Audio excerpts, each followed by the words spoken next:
chasing destiny, you can't let it go. I had to dare to dream through the storm and rain, through the dark nights and the silent pain. Now every step feel like healing in me. Yeah. I had to dare to dream when the nights got cold. Heart full of pain, but my soul turned. What's good, everybody? What's popping? It's another day. It's another day. It's Thursday. Thursday. I just cooked up. Let me see how many videos I cooked up. All the videos I just cooked up on TikTok, I'm going to post them.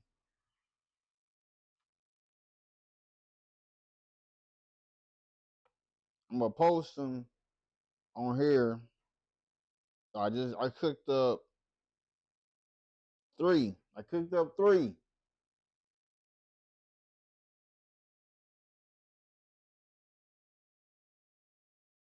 But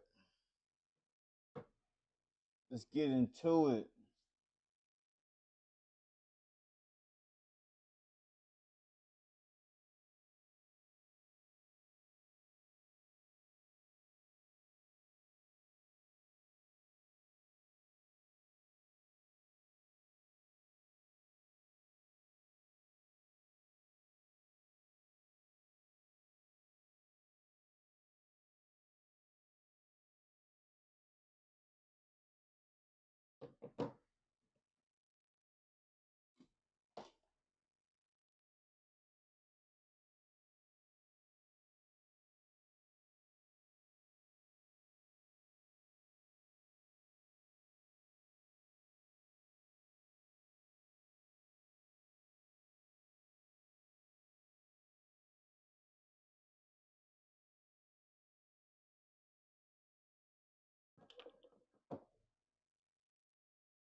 What's good with you, Stitch? What's good with you playing? What's good, everybody?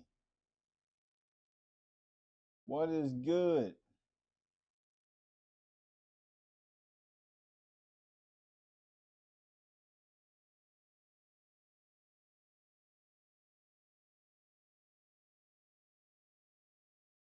What's good? Where's everybody coming from? Where's everybody coming from, man?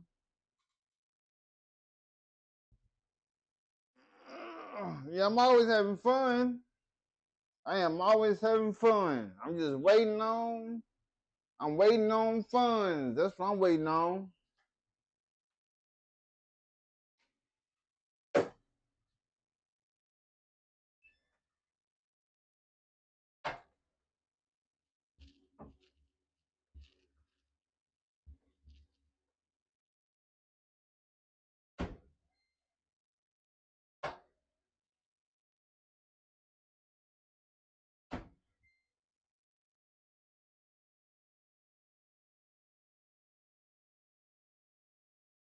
One second.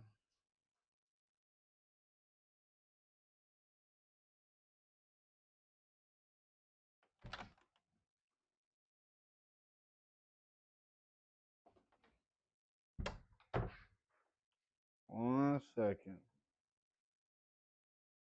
I am getting things in order, getting things cleaned. Let me see. Oh, what's good with you? I just did a video on something that went down in Florida. I just did a video that happened in Florida. What was it? Yeah. I did a video about that viral pizza girl. Ian and Kai's pizza. Yeah, I did a video about that.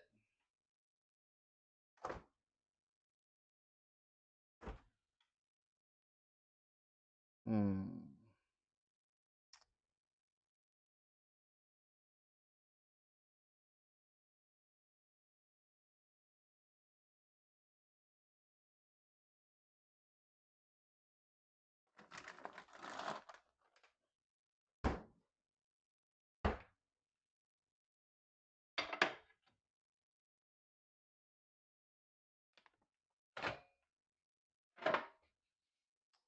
Yeah.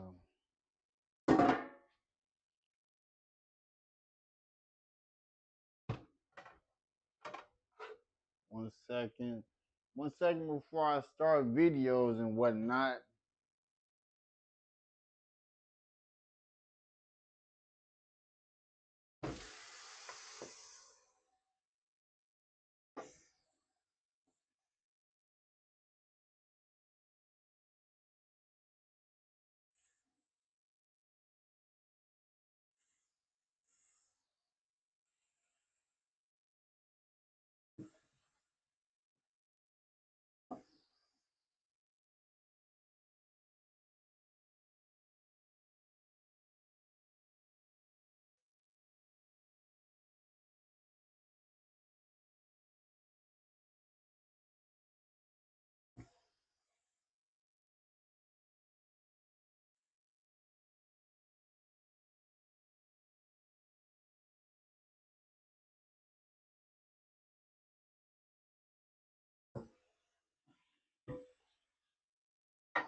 It's good to know you.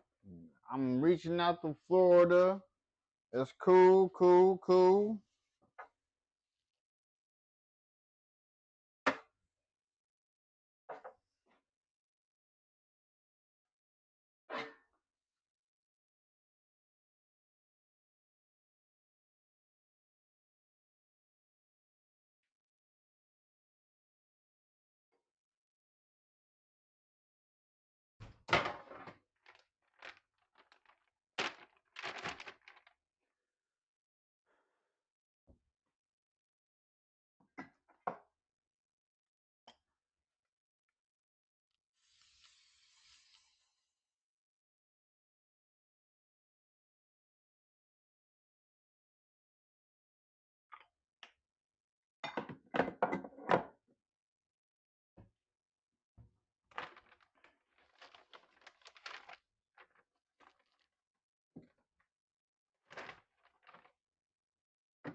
Ah, woo!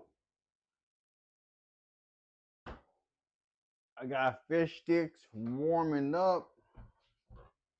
That's what I got warming up. You feel me? Well, let me know what y'all feeling. Let me know what y'all feeling like. I got I got clips to watch and clips to enjoy. There's not that many other things to really watch. But I remember back in the day when YouTube was fun. There was things to really watch and enjoy. Now I'm just watching people make bad life decisions in life.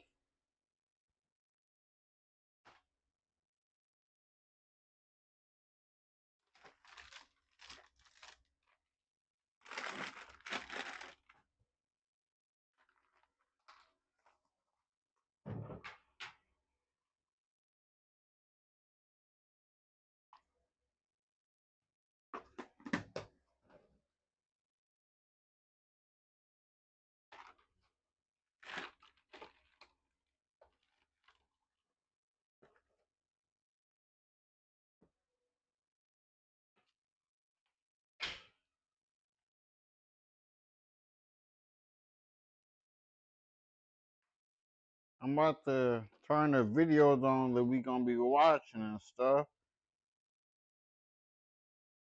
Oh yeah, then I did another video over what Rakai has done and went viral for. The worst things possible, man. The worst things possible.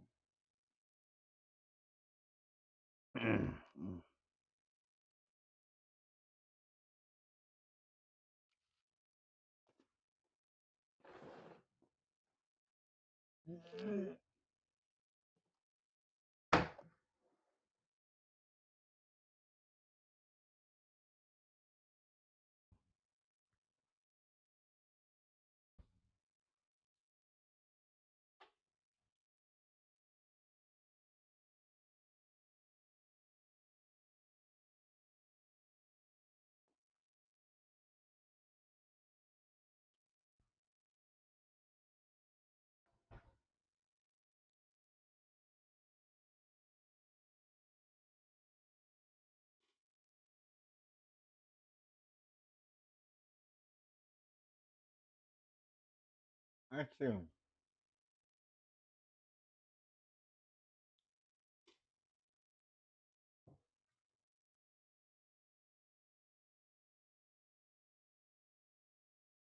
this is the first one. That's the first video.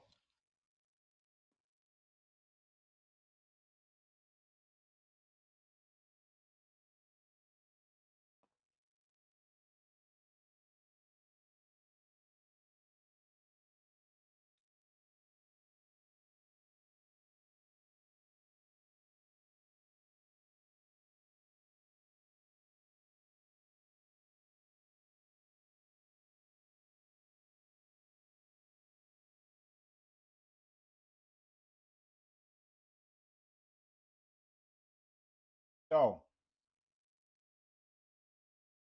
the title is "It Feels Like 2020 Again" as high prices keep crushing everyday life.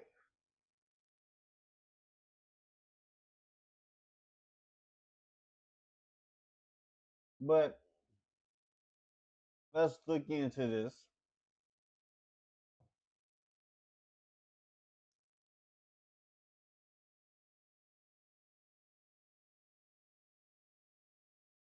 Let's go. Does anyone else feel like we should be prepping, but like you're not sure what for? Like I was a nurse during COVID and like it feels very similar to that, but also like war and like terrorism and like all this stuff. I don't know. Okay, I know you're going to understand what I'm talking about. If not, that's okay. Okay. Friday, March 13th, 2020 was the last normal day, they say. We know what happened after that. Tomorrow is March 13th, 2026. And I believe there's like some sort of like major Mars transit or something like that. Whatever. Long story short is I want to know if you feel like, especially within the past 2 to 3 days, that like You were basically dropped back down into a timeline more grounded, almost like you are picking up where you once left off. And it feels familiar. It's like you feel like you went on this detour, but it really wasn't a detour. Do you know what I mean? Because this is what I feel right now. I know I'm not alone. A lot of people are saying that it feels exactly like 2020 again at the peak of the pandemic, when gas prices were extremely high, cost of living is just high. All right, so let me say this. I see how everybody, what's good with you? Everybody's 2020 was different. Because I never felt like that in 2020. In 2020, I was making bread. I was making money. That's when DoorDash was going crazy, going through the roof. I was hitting astronomical numbers. Astronomical numbers I was hitting. Like I tell you, when I was doing DoorDash, any day I would do DoorDash, I could make between $3,000 to $4,000 a month. I got proof. I'm waiting for DoorDash to send me all of what I did on the app.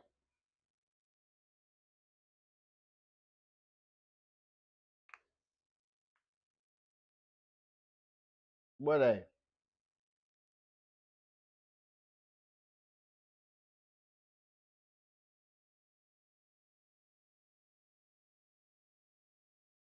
And that's what we're experiencing right now. Mass layoffs, high cost of living, everything that we're experiencing now, except the disease itself, was what it was back in 2020. Now, I don't think that anyone could have predicted that 6 years after the pandemic, we would still be in the same spot as we would.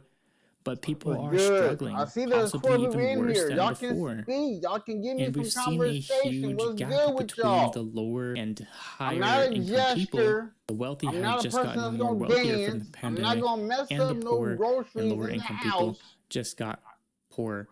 And the middle class pretty much just got phased out. They pretty much were pushed back Dang, into poverty, which is 350? kind of Jeez. insane to think about.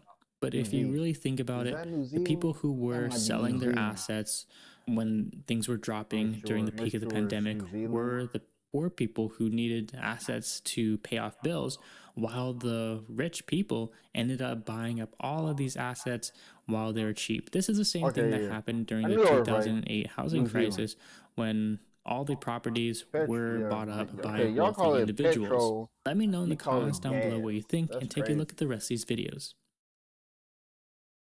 Ah, come Can you on, tell man. these are AI? Not really. Neither can we. Go to Artlist for the best quality AI. I would be lying if I said that this didn't feel like February 2020. Right now, today is the end of March 30th. And what I mean is, I feel like back in February 2020, we might have understood the driving forces of what was about to shake the globe, but I don't think anyone truly understood the gravity or truly could conceptualize what the world was going to look like. They might have had a rough idea of the framework, but In 2020, I was making money. I cannot wait to get my information from DoorDash so I can show y'all how great it was in 2020 in Kentucky. Trying to tell you. people who truly predicted it were few and far between too, because I feel like oftentimes people don't really factor in the facts that people try. Okay, let me do this real quick.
Give me 1 second. Be right back.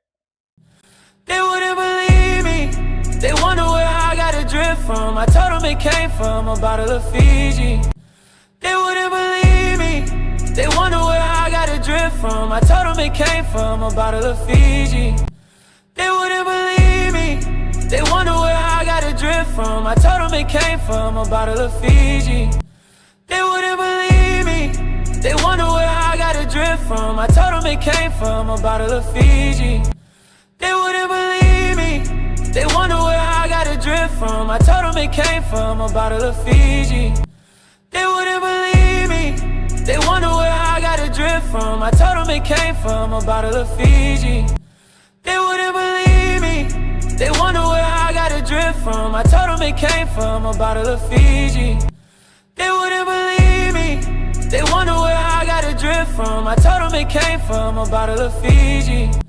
They wouldn't believe me. They wonder where I got a drip from. I told them it came from a bottle of Fiji. They wouldn't believe me. They wonder where I got a drip from. I told them it came from a bottle of Fiji. They wouldn't believe me. They wonder where I got a drip from. I told them it came from a bottle of Fiji. They wouldn't believe me. They wonder where I got a drip from. I told them it came from a bottle of Fiji. They wouldn't believe me. They wonder where I got a drip from. I told them it came from a bottle of Fiji. They wouldn't believe me. They wonder where I got a drip from. I told them it came from a bottle of Fiji. They wouldn't believe me. They wonder where I got a drip from. I told them it came from a bottle of Fiji. They wouldn't believe me. They wonder where I got a drip from. I told them it came from a bottle of Fiji. They wouldn't believe me. They wonder where I got a drip from. I told them it came from a bottle of Fiji. Alright, cool. Yeah, so if you see the be right back sign when my bed sheets are clean, I'm gonna have it showing so I can make up the bed.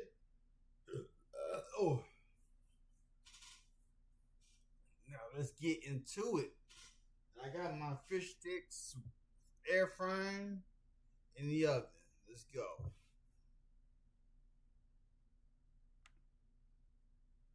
Let's get it.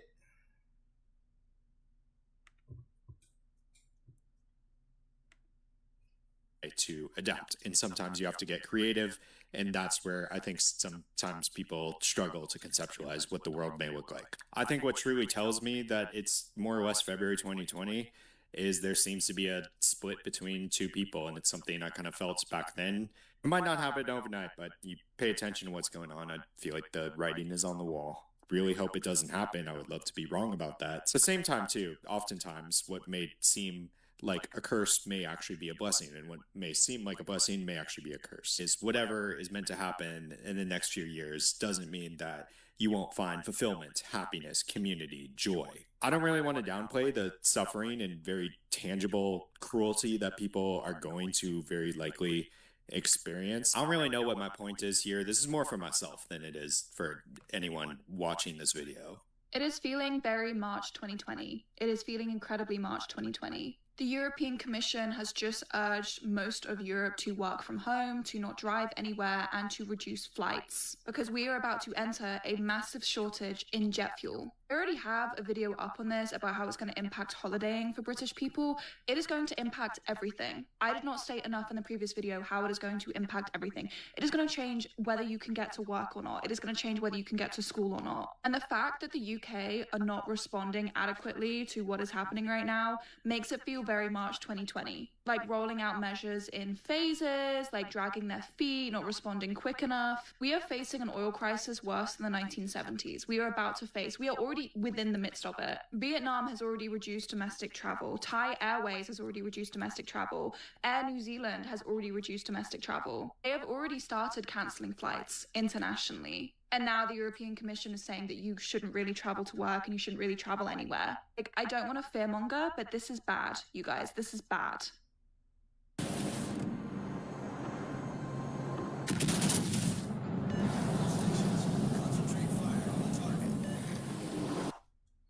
I've been saying that this year feels a lot like 2020. And I've got this sinking feeling, this deja vu. Do you remember how 2020 started? It started like shit, right? It was all the stuff in the news, the biggest fire that has ever been recorded in Australia, February, Kobe Bryant dies. There was a bunch of things. And then March comes. I remember March 6th. I was at this big ass party and everything was fine. Like the COVID was on the news sort of in the background, but really nothing happened. And then the next day going into an office meeting and them just getting really serious and being like, look, this is what we're going to do if COVID makes it to America. And then a week later, there was a shutdown. And there's just something about the way this year is going that it feels like we are a week away from shit truly hitting the fan. Mm-hmm. And I don't know what to do, but I'm curious if other people feel the same way. I'm not going to hold you. Ever since March 2020, I feel like everything has felt weird as fuck. Like since Corona. And then I remember when they announced that it was going to be like a pandemic or like it was like a worldwide crisis or whatever it was. And then the Kobe Bryant situation happened. And like ever since that point in life, everything has been weird as fuck. Like I swear to God. Everything has been weird. And then right after that, I learned about narcissism. And I had just got out of a 5-year relationship. And then I learned about narcissism in your family. And I started going to therapy. And I started thinking, I'm like, damn, like, how do you expect people to be healthy or normal, even with going to therapy, with the way the world is? Like, don't get it twisted. Yes, you can become grounded. You can become better. That's what most of my content is about, becoming better, right? But like, how do you expect people to not? Because like people like jealousy is at its all-time high. Hatred, envy, dissociation, like, you know what I'm saying? Like everything is at its all-time high. And even though we have more than we have ever had, it's easier ways to make money. There's, it's just life is on easy mode in regards to get. You know what I'm saying? But mentally, it's on hard mode for a lot of people, for the world in general. I don't know if it's the after effects of the pandemic. I don't know if it's the inflation or, maybe it's everything all together. But like, I just remember ever since March 2020, it's like the world is in a big state of dissociation and everybody's just trying to find a way to feel normal. You feel what I'm saying? Or be normal or live normal. And it's like, it's kind of weird. I'm not going to hold you. It's weird. Like, I just remember that time. I remember life before March 2020. And it just feels like we went into like this fucking vortex where every day is like a dream. Maybe I'm tripping. Maybe it's just me. Maybe it's just the experience that I had in my life that makes me feel that way. But I don't think so. Because I've had conversations with other people and they feel similar. I don't know if this is universal or maybe it's just a group of people that feel that way, that have awakened. But yeah, it's weird out here. It almost makes you want to wake up, like snap, like pinch me. Shit crazy. Websites your competitors don't want you to know, part 2. All you do is go to this website, and it lets you find out exactly how much your competitors are making by showing you how much traffic they're getting. My baby shower was March 15th, 2020, and when I tell y'all, the saxophones were so loud that day. First of all, that's when we realized how big of a deal that COVID was that weekend. So the whole weekend, we're like, people were like, are you still having your baby shower Friday? Absolutely. I didn't put so much time, effort. Listen, I have never had COVID.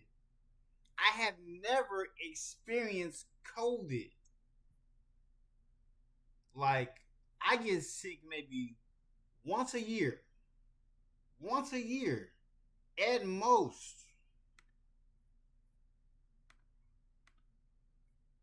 Money into this? Absolutely. Then I decided to get a silk press, right? I got a silk press that Saturday. When I say my cousin pressed my head so good, like it looked so good, just for the next day at my baby shower, it's to start puffing up. Then my theme was 2 peas in a pod because I was having twins. So I asked the people close to me to please wear green. I get to the venue, right? They're setting up. I see my baby daddy. He's wearing a red shirt. He said that the shirt he ordered didn't come, so he just wore the red shirt. Not a white shirt, not a black shirt, the red shirt. Okay, saxophones are loud. Mind you, I had just turned 25 that November while I was pregnant. So at this point, my brain, like my frontal lobe is fully developing, and it's like, in that moment, I'm like, bitch, what the fuck did you do? And that still pisses me off to this day because the baby shower was March 15th. St. Patrick's Day, it was March 17th. I'm sure there was green shirts out, but nonetheless. Then while we're there, we found out the world is on lockdown. The world is on lockdown.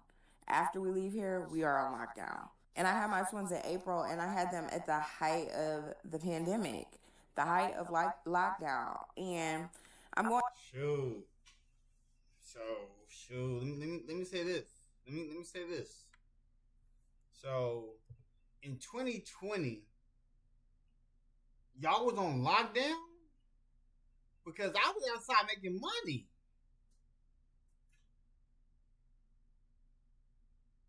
I was so confused. I'm thinking to myself, like, nah, that can't be true. That can't be true. Because I was raking in the money in 2020. I was hitting numbers that I didn't think was possible to do on DoorDash.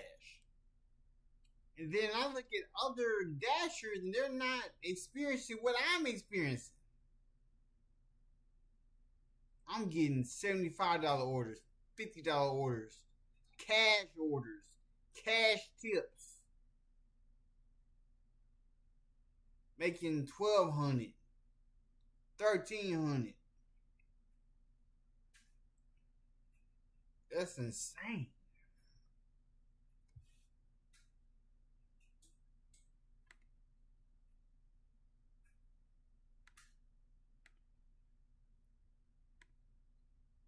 Going from 0 to 2 kids, it was just so much at one time, and I think I was in survival mode for so long. But like now, 6 years later, I'm at a place of like I can really reflect. I can do shadow work of how that time affected my life, ways I tried to cope. I just feel like I've been on a loop since March 15th, 2020. Like just in the same cycles of survival mode, trying to bury everything, just trying to push forward. The same cycles of self-harm, the same cycles of like my nervous system has just been hearing saxophones ever since. But this year I've been really intentional. I've done a lot of shadow work of how that time affected me, and I'm just in such a better place. And it just feels really good to see where I was then and where I am now and where I'm going. And I finally feel like I feel optimistic about the future. And it's like I finally made it through. Like we finally on the other side. You know what I mean? Like, yeah. I feel like that time put me mentally in the bad place, and now I'm finally in a space where I'm like, let's see how good it can get. Let's see how good it can get. You know what that's called? Growth. And I think it's kind of crazy how a lot of people are comparing today, 2026, to 2020. Especially since we're not staying at home anymore. We're not forced to stay at home, but a lot of people are forcing themselves to stay at home, especially during spring break, because people just don't have any money to go outside anymore. So it really does. See, for me,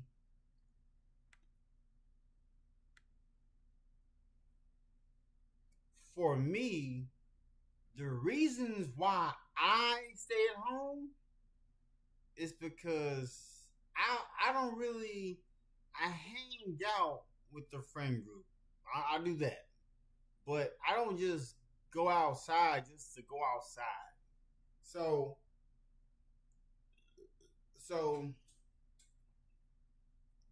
in reality, I'm not outside to be seen. I'm not outside to show people I got this, I got that. I'm not going outside to do like the only way you will see me outside is if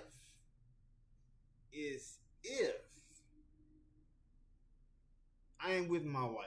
If I'm not with my wife, I'm not outside. And when I get back to having a vehicle, the only time you will see me outside is if I'm working. That's the only way, the only time you will see me. The only time. So, yes.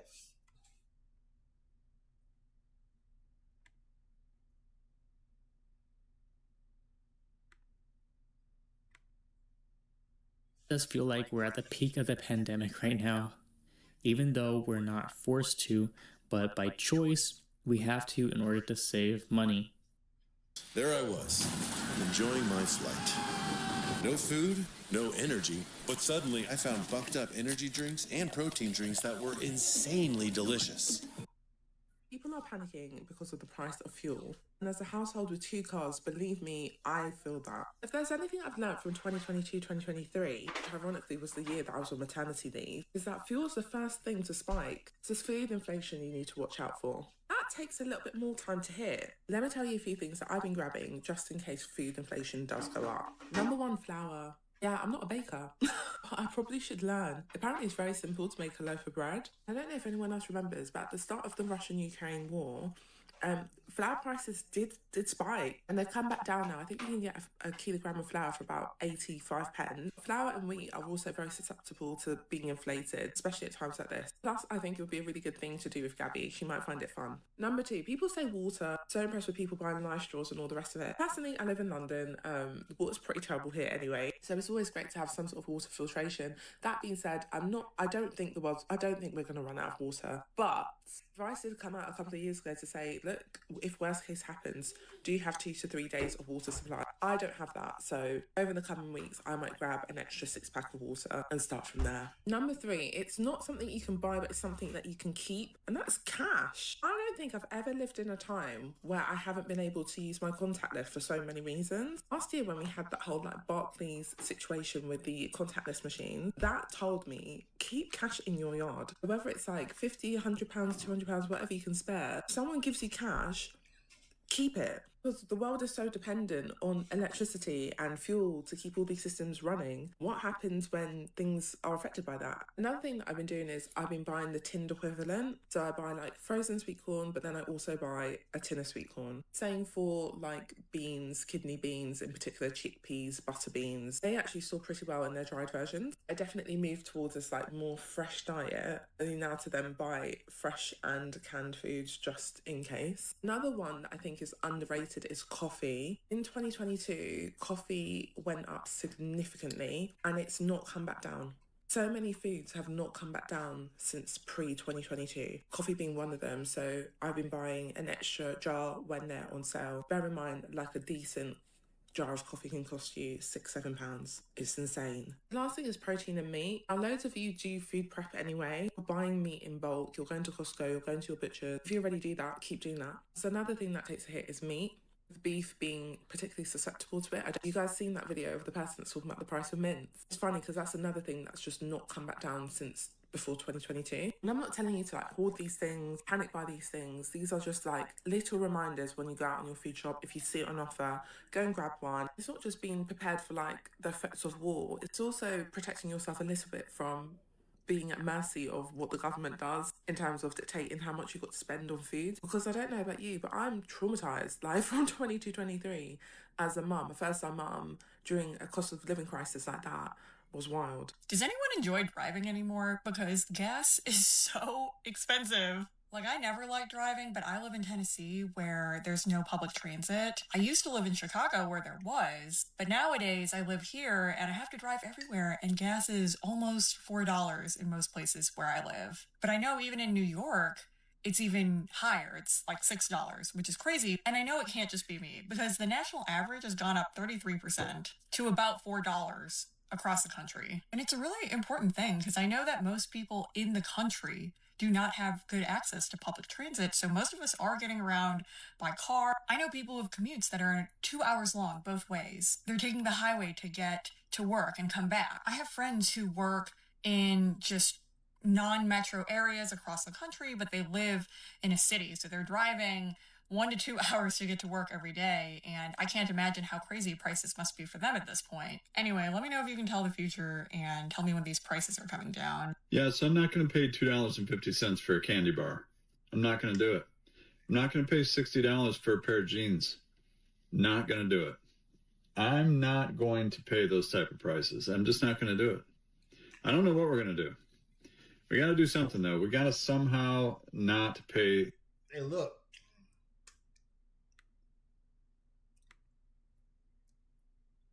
Hey, look. Pay attention to what I tell you. Pay attention to what I tell you. You don't want to spend $60 on a pair of jeans. Get your clothes from Shein. Way cheaper. Go to Target. Get jeans. You can get, for $60, you can go into Target and get 3 pair of jeans.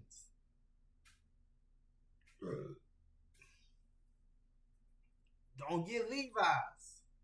Go to Walmart, get Wranglers, Goodfellow,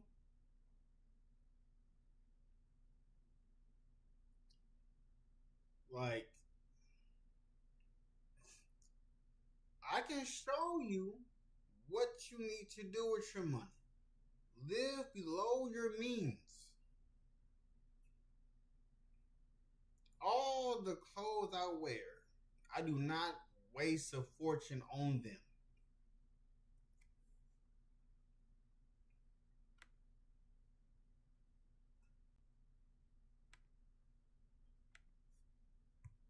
What they're charging for stuff. Can't do it. Not going to be able to continue. Well, I mean, where is the end? Where's the end game?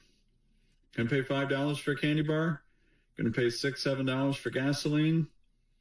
Going to pay $100 for a pair of jeans? I mean, when does it end? I can't do it, and I'm not going to do it. I don't care if I have $1 million in the bank. I'm not going to pay $3 for a candy bar. I'm drawing the line on the candy bar, the jeans, the basic stuff that we need to just have, you know? I mean, the basic stuff. No, do I need a candy bar? No. Would I like to have a candy bar? Yeah. Every once in a while, I like to go buy a candy bar, but I'm not going to do it. And you shouldn't do it either. I mean, at some point, when do we just say, look, we're not going to pay these prices anymore? We're done. We're through. Give us some reasonable prices or we're not buying your crap. I mean, at some point, this just has to happen. And I think it should probably happen now. Got to send a message somehow because this is just ridiculous. If you're planning on publishing a book this year, stop scrolling. There are only 4 real ways on how to publish a book, and most authors... Do you know how serious I am about the cost of living being so ridiculous? Do you know how worried I am about the state of our government and its inefficiency and all the other things I could say right now because I'm so fucking angry? I'm so worried. I had a dream that I met Pierre Poilievre last night and I ran up and gave him a great big hug and said, please save us. And anybody that thinks Carney's doing a good job, like literally, what are you doing? There's nothing that is affordable. Nothing. So, like, what's he doing good? What good is happening in our country right now. Like all these, oh, he's doing foreign investments. Who the fuck cares? That does not fix anything. Maybe long term, I don't know. And you know what? I don't actually think he's fixing anything for us long term anyway. We have to worry about the problems today. There are people that are removing themselves from life because they can't cope with the cost of living. They feel like they have no hope. Like, it's pretty fucking bad. And we're an upper middle class income by statistic. And I don't know how other people are actually managing. We're barely managing. I mean, it's fine. We're fine. We're not lacking of anything. And I do count myself grateful. But I'm really seriously concerned. You know, in my last video, I said what the price of gas was, and then people were commenting about how where they are, it's more, like $2.12 in BC and a liter. And it's just phenomenal. It's unreal, really. All the other countries are giving their citizens a tax break, but not Canada. He just wants to ram it right up our arse. Okay, real talk. I was at Walmart. Walmart was built on like being cheap, right? Inexpensive. You go to Walmart when you need something because it's going to be the cheapest price.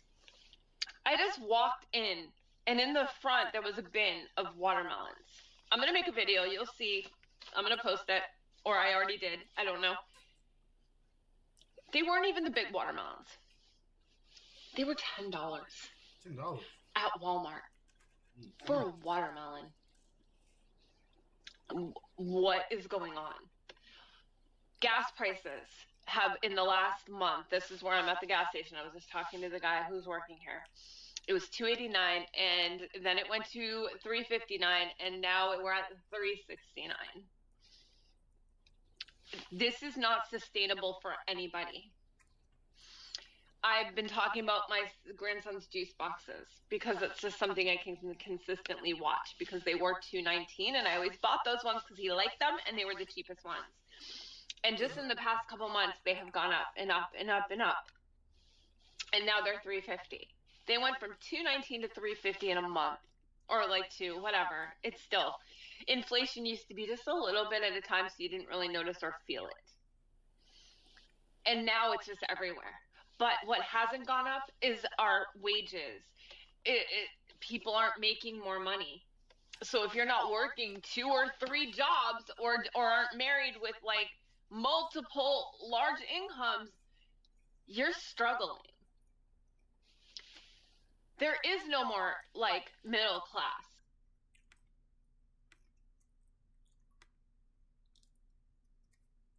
So people were mad at me when I chose to have multiple sources of income. They thought that I should not be doing this. That's how I've been above water, and I have not been drowning because I got multiple ways that I get paid outside of creating content. When I tell people that I do this strictly for free, and the reasons I stream is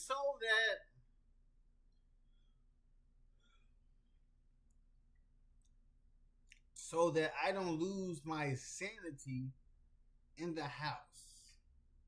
I have just been playing the waiting game for money. That's the game I'm playing right now at this moment. So,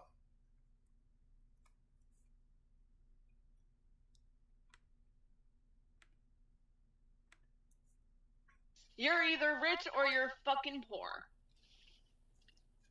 And there's no end in sight. There's no solution. That's why it's not talked about. That's why it's not talked about much. I posted a video yesterday talking about the cost of living. It had 19 views. Whatever. It's not about the views. It's about the fact that I don't even, like, you'd think in a crisis this big, everybody would be talking about it, but I don't think anyone's talking about it because, well, why talk about something you can't fix, right? Okay, that I get it. Because there is no solution. Unless we all collectively get together and start putting a stop and taking a stand, nothing will be done. And guess what? I'm not being negative, but that's never going to happen.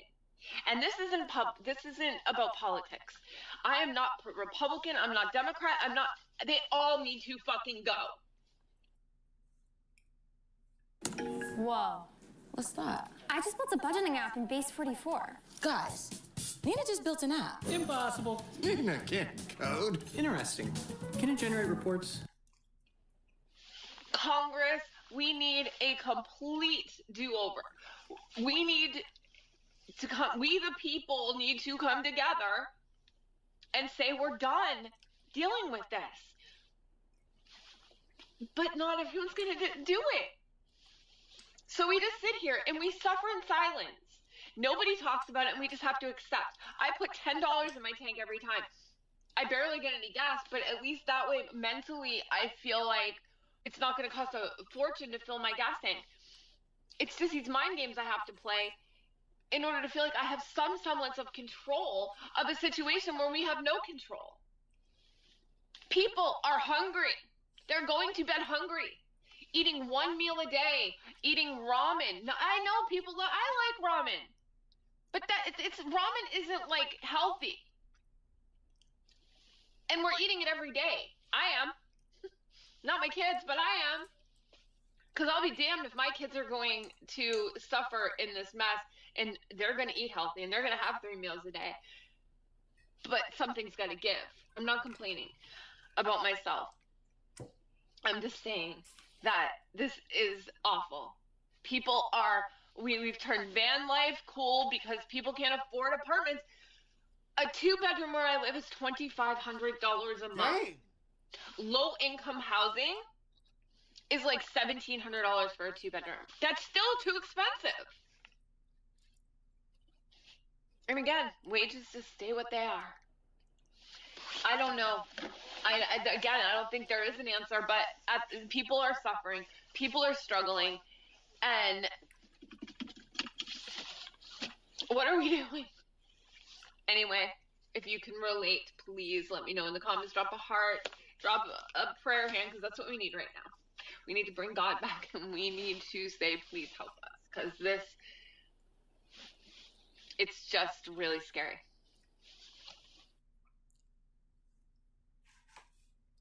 Gen Z women don't want to.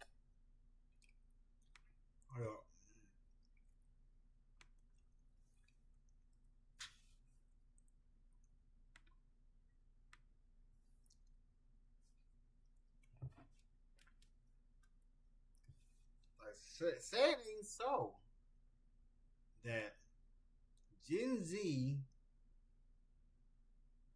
so Gen Z men want babies, but Gen Z women don't.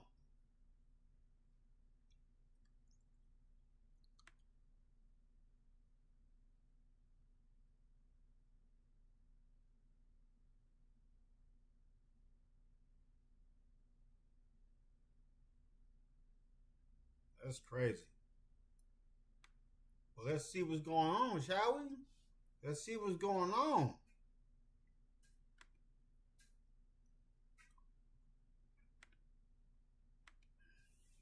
No kids. But the man wants some kids. Who gonna have the babies? All right? So today we're gonna get into a popular topic that's going around right now on TikTok. And before we get into that, make sure you hit that like button, hit that subscribe button. All right. If you need a virtual homie, let me be your virtual homie. I post every single day except for Saturdays because Sundays we do a scripture read. All right. So without further ado, hit that subscribe button for me. And all my returning subscribers, hit that like button and that hype button, please. Yeah, I mean, without further ado, let's get into this though. And she says that she does not want children. That is, hold on. When you're talking to a girl and she says that she does not want children, that is the biggest red flag in the world. Oh, I don't think that's the biggest red flag here. Because she is living for herself more than she is for her future offspring. I feel it's important that I point this part out, but if a woman, or any person for that matter, has decided they're not going to have kids, there won't be any future offspring. I don't mean the girls that are like, I'd like to delay a few years. I'd like to do it, end of my 20s, early 30s, whatever. I mean women that are like, I'm not having children. There is no bigger red flag. And just why is that a red flag? We are all going to pass away and be forgotten. The only thing we contribute to the world is our children. Really? The only thing? My goodness. Now, don't get me wrong. Having children is an absolute blessing for those of us who are lucky enough to have them. But also, there's nothing wrong with an individual who chooses not to have children, whether that be a man or a woman. But I can't wait to hear what happens when this individual discovers things such as personal legacies and accomplishments, as there have been quite a few people throughout history who have never had children, but indeed have left quite a mark on history. The AI Toolkit is live on Artlist. Every leading AI tool you need for video creation is now organized. It's a damn lot. Like, that is true that we can leave a mark here without having children, but the thing is, like,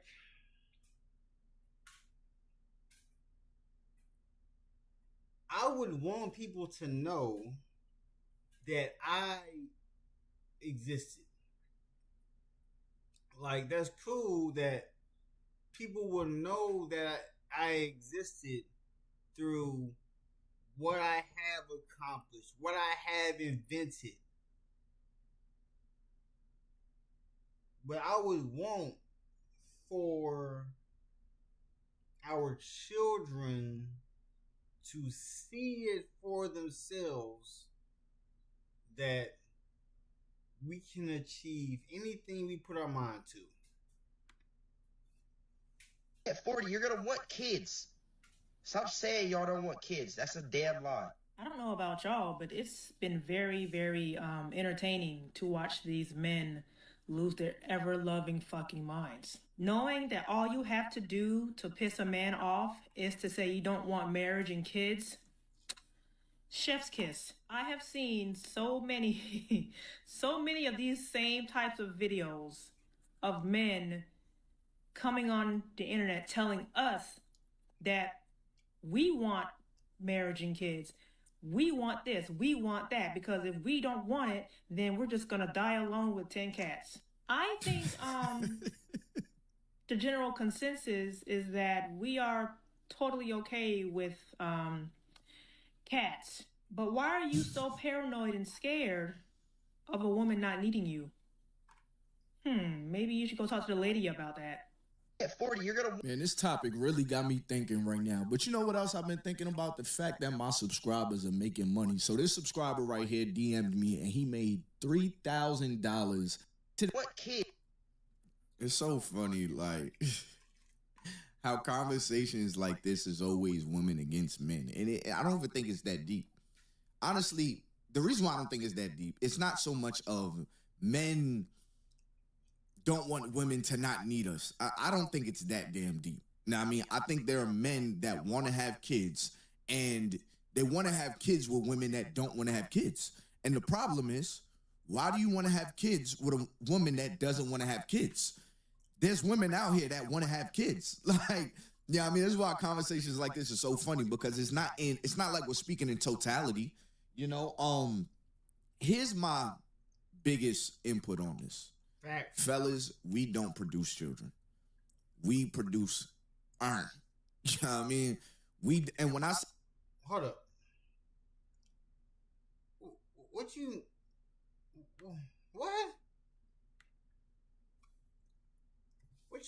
mean we don't produce children? We do produce children. Am I wrong?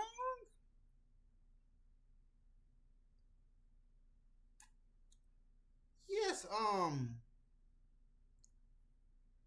their sperm before the child is born, they are sperm. Before I came to exist, I came from my father's body. So what do you mean? We do produce children. So, are you trying to tell me that if we don't produce, then how does the baby get into the womb? Because when the sperm goes in to the egg, only one sperm makes it into the egg. There's like millions of sperm that goes in, and then they're trying to be born. So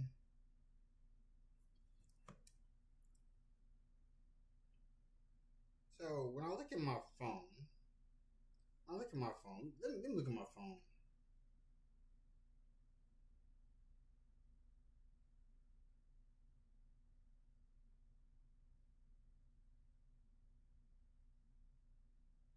I'm looking it up real quick. So, now, that other YouTuber states. Now, let's go back, shall we? Let's go back. Let's go back real quick.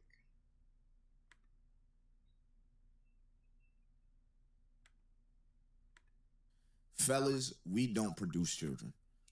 Now,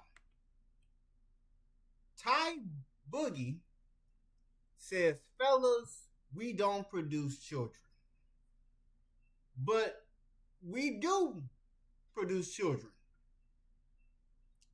Because I even went to Google. Because I know Ty Boogie, he Gen Z. He might not know. But yes, man, we produce children.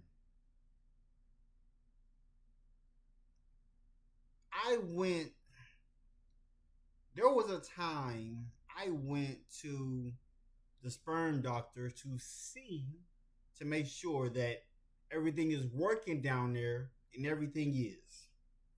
And so I looked up on Google, and I put, do man produce children? And what does Google say? Yes. Man produce children by contributing sperm to fertilize the egg. The man might not get the child. The man might not get the child. We can't birth children, but we produce children. Like, how do you not know that? We produce children. Like, the man contributes 50% of the genetic material required for the child. It's not 100% all women. It's 50-50.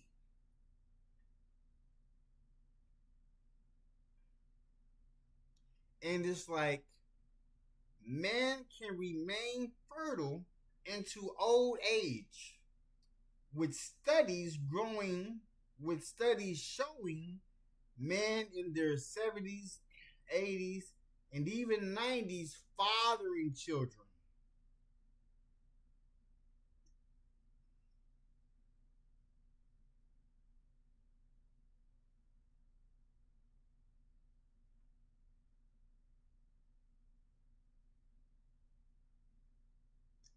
So that's crazy to think that men don't produce. We're like Ty Boogie, you are 50% of every child that you have. Every child.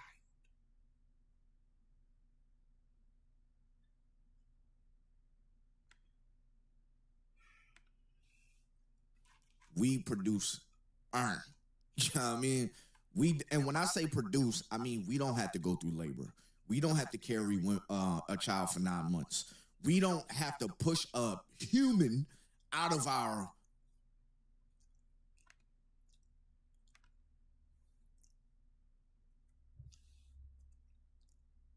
every day, men are walking down the street, walking down any street, any alleyway, driving. I am walking with millions of kids in my body as we speak. Because I have checked my sperm count.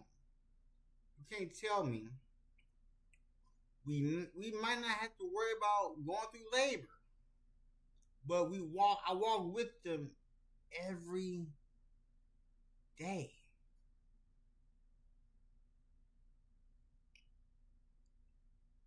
So to say that we don't produce when we do, y'all need to read up. Y'all need to start reading. People need to start back reading.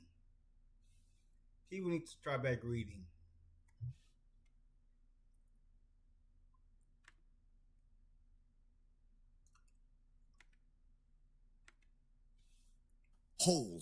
You know what I mean? Like, let's call it, and then go through the changes that our body goes through after producing a kid. We just lay down and have the kid. Then you have feeding. Now, I mean, you got breastfeeding. Okay, now the breast assist is changing.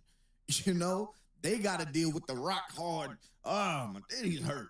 It's a lot of stuff that they actually have to go through. You know, it's almost like, and I understand the sacrifice, you know, the sacrifice for your family and all that, but not everybody wants to do that. It's kind of like myself. I went to Iraq to sacrifice for the future of my family, right? I joined the army for the sacrifice of the future of my kids and my family, right? Not every man's going to want to do that. Some men is just like, you know what? I'd rather do this route. I'd rather go maybe an easier route. I don't speak down to them dudes. I'm just like, all right, do something with yourself. You know, and the same thing for the ladies. If they don't want to put their bodies through that and you want kids, I guess the question is, well, why are you dealing with this woman? You know what I mean? That's what it comes down to. Oh, you don't want, all right, cool. You know, it ain't a red flag. It's only a red flag if that doesn't align with what you want. If you want kids. At Fiverr, we know that vibe coding can be a lot of fun until it's not. From back end. Let it be something that, all right, maybe it is a red flag for you. But I don't think that says so much about her character as a person, like her being selfish or something. Me personally, I don't see it like that. Because I can't speak from a lens of somewhere I'll never be. I never have to make that decision to push a kid out of me. I never will have to make that decision. So me personally, I don't really see it like that. And then women have also done things like the young lady said in the first video. Women have done things in history and we don't hear nothing about their kids. Or men have done things in history and we hear nothing about their kids. Like, shout out to Martin Luther King. Martin Luther King has a heavy impact on the black community and we don't never talk about his kids. You know what I mean? Don't get me wrong. He had kids and, you know, that's beautiful and all that. But in other words, he was able to make a heavy impact without us really talking much about his kids. You know what I mean? So while I do believe that is one of the best things, the most beautiful things you can leave is your kids here. You know what I mean? With to expand on your lineage. I understand that that's not everybody's way of seeing life. You know what I mean? And I don't sit here and be like, well, that's selfish. If you're cool with your line ending with you, that's you. I wouldn't date nobody like that. You know what I mean? That's just not where I'm at in life. But I also don't see anything horrible for people that do see life like that. You know what I mean? Some people are just like, they want to live for whatever grandiose things they can do in their lives, still impact the world, but without a kid. Because I'll save this for the next part. Because for y'all that don't know, I have 3 kids. This post was probably made just... So I saw this post on Facebook that said, if you don't have children by the age of 30, then apparently that's a red flag. Yeah. So fuck the ring, fuck getting married. Just if you don't got kids, it's a fucking red flag. And I know this post was probably made just to get a reaction out of people, but since I've seen it, I'm gonna talk about it. It's crazy how y'all will put everything into the category of being a red flag, except the shit that actually be red flags. They be blaring y'all in the fucking faces in relationships, but then all of a sudden y'all be colorblind. Because y'all do know that some people just don't absolutely ever want to have children, and there's nothing wrong with that either. Just as some people chose to have kids, that was their decision as well. And it doesn't determine whether they're gonna be a good or a bad partner in a relationship. Hell, it's some people that feel like they're barely able to feed themselves. So basically, you want them to bring a child into the world struggling, not knowing when they're going to get their next meal, just to be able to say, I had a child by the age of 30 and I'm not a red flag. I swear, y'all just say the darndest things. And I'm not even going to go into the possible reasons of why someone may not want to have kids by the age of 30 or ever, because I feel like we're all grown and that really doesn't even need further explanation. But y'all say anything is a red flag. What's it going to be next? If he or she is driving a car and all 4 wheels are still attached, that's a red flag too. Look, she said she brought up a great point. Not everybody can afford to have kids. Having kids is not as expensive as people make it seem. Not always, but it ain't cheap. It ain't cheap. Daycare is very expensive. I'll tell you guys this, right? I'm going to be very... Hey, look. Let me say this. Y'all might not have a village. Y'all might not have a village to help you with kids. When my wife and I have kids, we have a village to help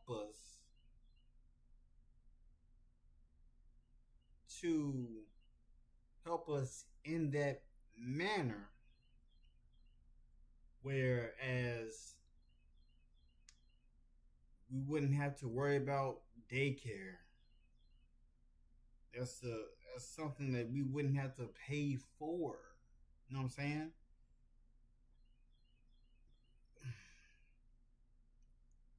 Wouldn't have to pay for a babysitter. You know what I'm saying? Because we have a village.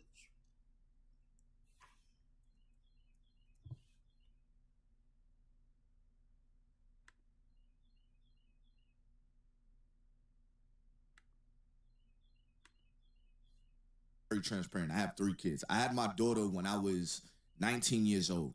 There are things that my friends were able to do that I wanted to do as well. Now, I mean, like, my friends were able to up and just go on vacations. I've seen people just up and just move to other states. I do not regret my child at all. But there are things that I'm like, if I did not have a child, or if I waited a little bit longer in life, I possibly would have been able to do these things. Going on random cruises and, just acting spontaneous. And I'm a very spontaneous person. When you have a child, you can't. You can't be that spontaneous. You have to plan. You have to pay for somebody to watch your kid. You have to trust people. Now, I mean, you're constantly thinking about another human's well-being. That's not for everybody. And some people's just like, I want to just enjoy my time. You know what I mean? If that's the way folks want to live, I don't judge them for that. Right now, me and my wife, we got married.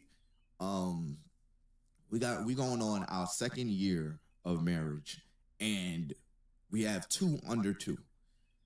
Prior to us getting married, we were very spontaneous. I mean, we would go on trips galore, fancy restaurants all the time. a whole bunch of stuff. Now, I mean, we just nice dates, going out to dance. We do all of that. Now, we're like begging to find babysitters. Like, you know what I mean? So we can still experience these things. Again, kids are a blessing. But I ain't gonna sit here and act like it ain't work. You know what I mean? Kids, they need time. You can't just have a kid, and this is what some people do. They have their kids, and then, you know, the hell with them. Like, you know, they are wherever they at. Kids need time. Kids need your resources. Kids need proper supervision. Some people don't want to put all of their attention into somebody else. They want to enjoy themselves. I'm not mad at them. Me personally, again, I love my kids. And I'm not saying anybody else don't love their kids. I do think about what life would be like if I waited a little bit longer to have kids.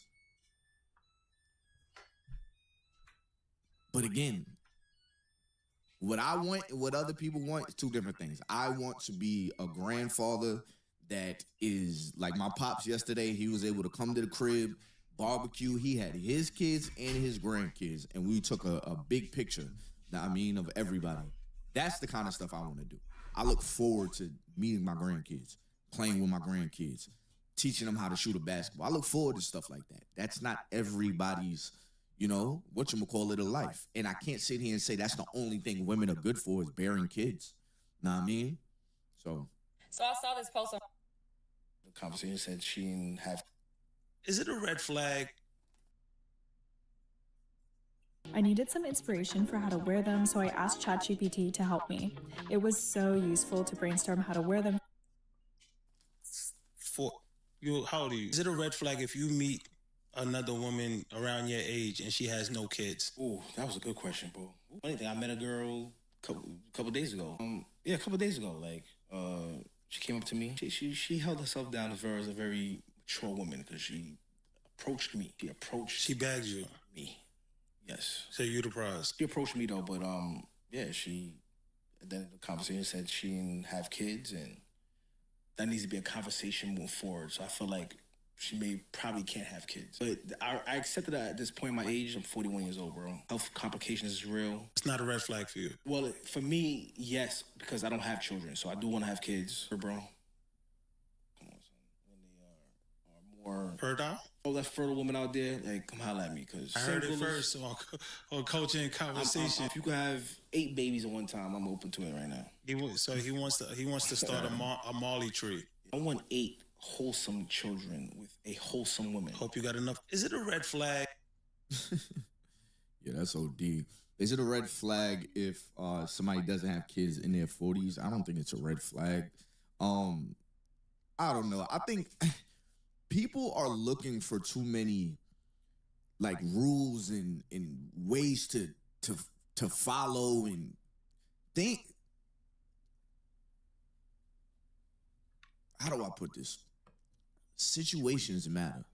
Now, I mean, what is this person's situation? You got life.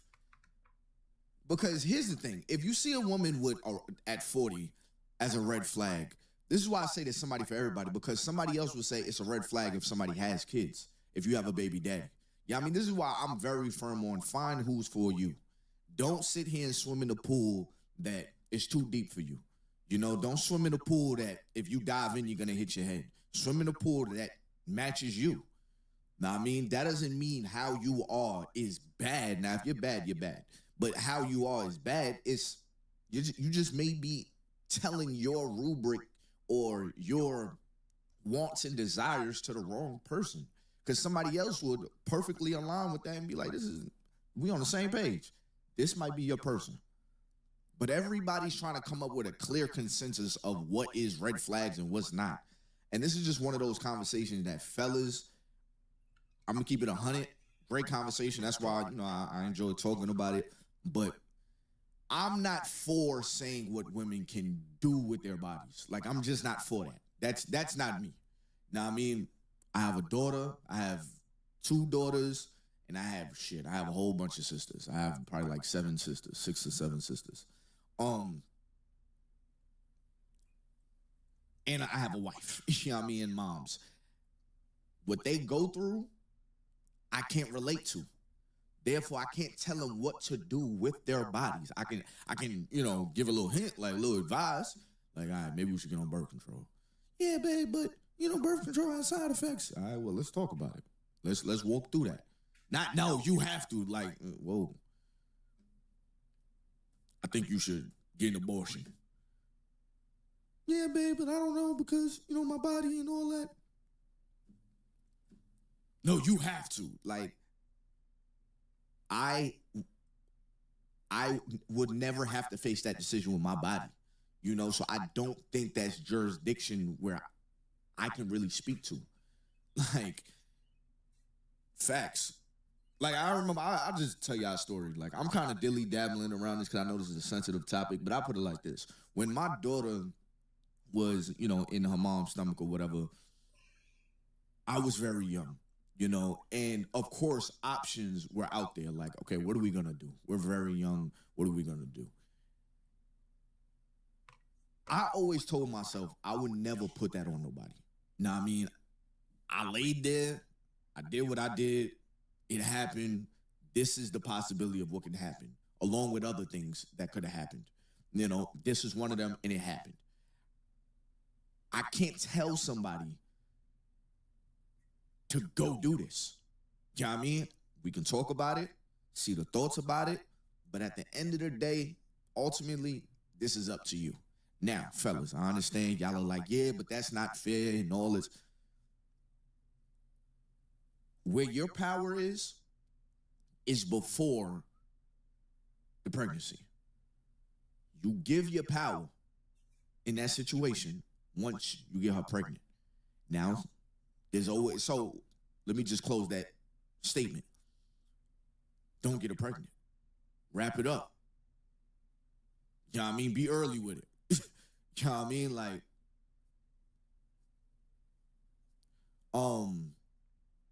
there was another point I wanted to make. Damn. There was another point I wanted to make on that. I don't remember. Damn it. But in a nutshell, now I mean, that's it right there. That's your power. That's your power. If you don't want to be, that's what I was going to say.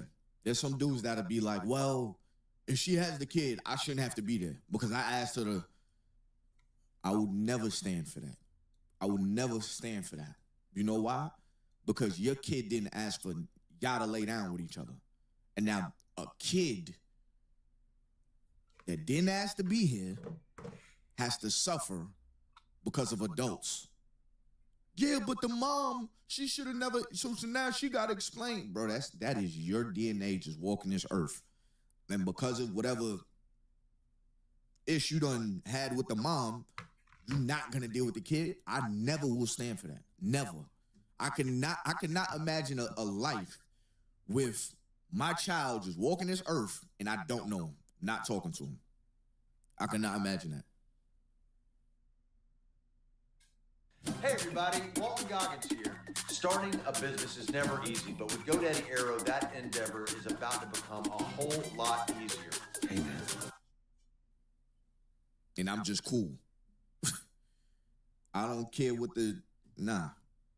you are a piece of me. But, let me see, I think I have, okay, this is very last video. I thought that was the last video already. Every woman I talk to seems like they have given true conscientious thought about the implications of motherhood. Every man I speak to is like, yeah, I just want to have a mini-me. I just want to continue my legacy. I just always thought about having a big family. Well, did you think about anything else? Like, I beg of you, a single other thing. And I just think it's like so insane how much of that labor gets pushed onto the mom inevitably. Part of the reason why I know I do not want to have kids, at least at this current moment in my life, is because I think I will without a doubt be the default parent. And that's not to say my partner won't do his fair share. It's just the way that my brain operates, I will take on so much more of that emotional labor than I would ever want to do. That is a reality for a lot of women. And I'm going to keep it 100, right? When it comes to having kids, you have men that, okay, they could go live their life. Like, you know what I mean? Like, for the most part, the nurturing is happening from the mom, right? Especially the early years the baby really needs the mom, especially if they're being breastfed and stuff like that. And let's just say they split up. So the dad gets to go live somewhere without hearing crying. The mama got to live with that crying. Maybe the dad gets the weekends crying. But still, the mom is really experiencing this the most. And for a lot of situations, that's really what happens. There's not a lot of situations. Like, think about it real quick. Fellas, just bear with me. Somebody's like, yeah, Boogie, you're bugging, you're pandering, whatever the hell. But whatever. Think about most dudes you know. Did they not know their moms, or did they not really have a relationship with their dad? So moms already have to be a little bit apprehensive of, I could wind up being by myself. Everybody that I know that has had a kid and they're not with their partner, every woman has their kids. So the work of the kids, the Monday through Friday of the kids, is heavily on the mom. I can't sit here and act like I don't know that. So and even for a woman that, you know, she just... And then that brings me to this conclusion, that you need to choose the right woman, the right man. Make sure you choose the right woman you want to have a baby with. Make sure you choose the right man you want to have the babies with.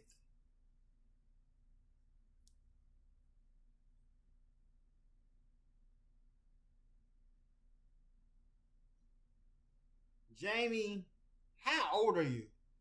If you don't mind me asking.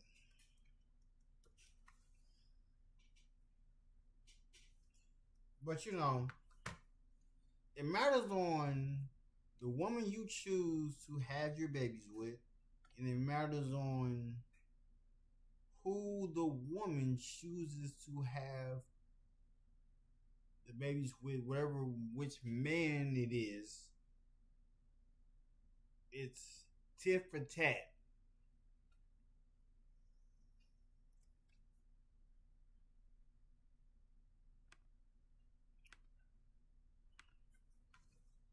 Stay-at-home mom.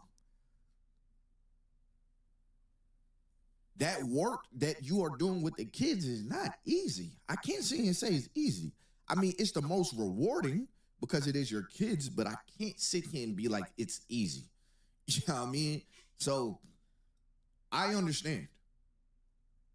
That's basically where I'm at with this topic. Comment down below. What do y'all think? Make sure you hit that like button, subscribe button, turn on my post notifications and all that good stuff.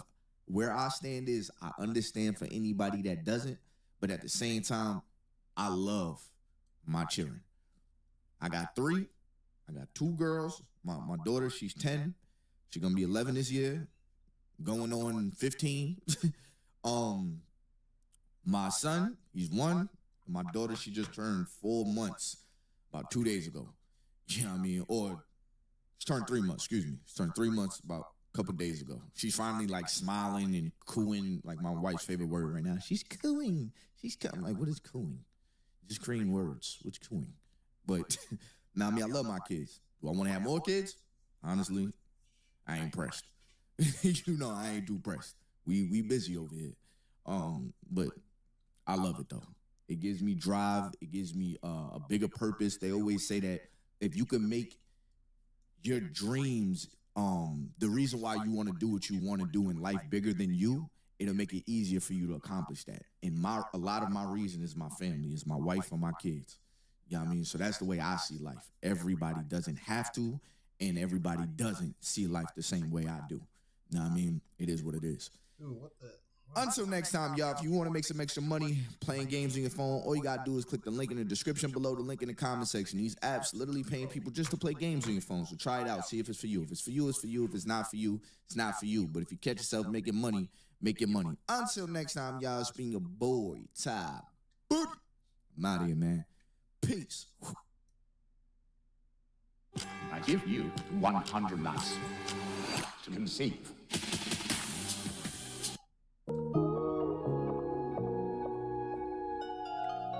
All right. This next one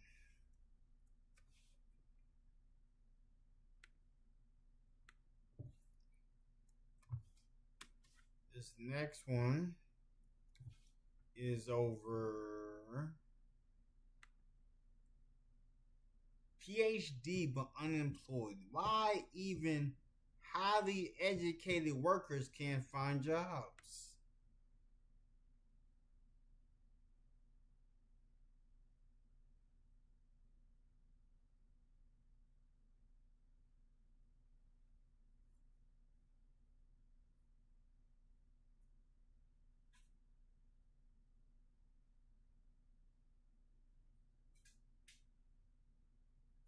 Somebody said all that time spent in school is a waste for some people. No job is secured and nobody is exempt from bad things. Well, I know my job is secure. I don't know about everybody else's, but I know my job is.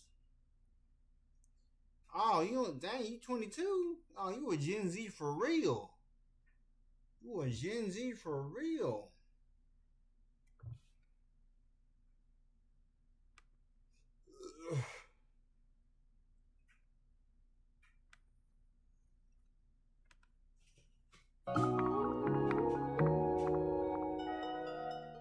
I totally ruined my life. The past year, I spent the whole year unemployed. It's I'm smiling and laughing, but it's not funny. Ugh. And it's been a whole year since I graduated with my PhD, and I'm embarrassed to say that I got a PhD even half the time because it feels useless and people are like, what the fuck? But anyway, I don't really know what's gonna be next for me, but my plan is kind of to target high school teaching jobs back in the Bay Area where I got my PhD. And I don't know, that feels like a useful way to spend my time while I get back on my feet and figure out what I want with my life. I don't know, do you guys think that's a good idea? So I'm trying, and I'm hoping I can get back on my feet. Dang. She looked miserable, man. Dedicating that much time into getting a PhD, still been unemployed, can't find work in your field. And she might be able to get in right now, but even being a teacher is kind of uncertain when they have AI schools now. Look that up if you haven't looked into it. AI schools. Robots are replacing teachers now. No career path is safe. And if y'all know what Claude AI doing, Claude AI about to take a lot of jobs out. Hey there, day 77 of being unemployed. I'm Julie. I'm a PhD biochemist and I work in marketing, and I haven't been on much because there's not much been happening. I am flying out for a panel tomorrow. I was hoping to get news of being on another panel this week or next. I'm still waiting for that. Fingers crossed. Both of these jobs would require a move, which I can't even wrap my head around. So I'm just in the state of denial at the moment. I noticed April 1st, a flood of new jobs opened up. So if you haven't noticed, we were on spring break and I opened my computer last night and I applied to a bunch. So probably the beginning of Q2 opened up some new jobs. Hopefully you'll find something in this grouping. I'm hoping it too. Hoping things change, although I don't anticipate that for a while. Let me know how you're doing.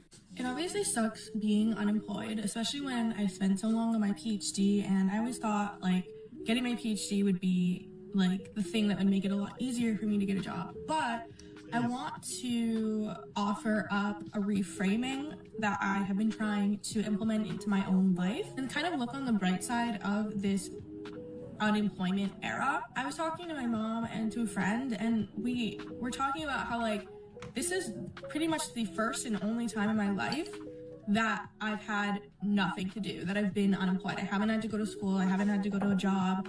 And it sucks, obviously, because of not making money and feeling like my career is on hold.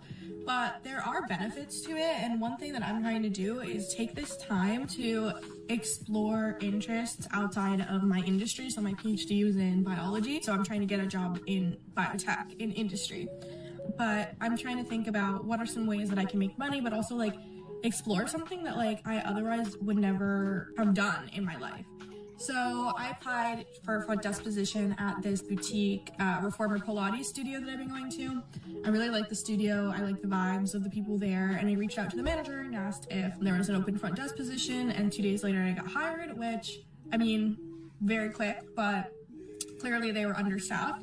It's minimum wage. I'll probably be working like 20 hours a week or less, so I'm not like really in it for the money, but I think it'll be a fun way to get involved in a space that I really wanted to get involved in when I was doing my PhD, but I didn't feel like I had the time. But yeah, so I just wanted to say, like, if you're in a similar situation, you're finding yourself with way too much time on your hands, which was my case. People say applying to jobs is a full-time job, but it really isn't, especially right now when there's not that many jobs to apply to. So I'm finding myself with a lot of extra time on my hands. So if that's you, maybe you could consider branching out and seeing if there's like something similar that you might want to do. You're not really in it for the money, but you're like, hey, I have all this free time, so why not explore this path that I otherwise wouldn't have. Another thing I'm thinking of, because I'm parked right outside of Plato's Closet, is I would love to work at Plato's Closet. And that's another thing of like, I see it on TikTok and it looks really fun, but like, why would I do that? Well, so honestly, maybe I'll apply there too. Who knows? You're not just moving, you're moving in the right direction. How am I gonna play soccer in Connecticut? When life changes lead to tax changes, don't navigate it alone. Get expert. Something is better than nothing.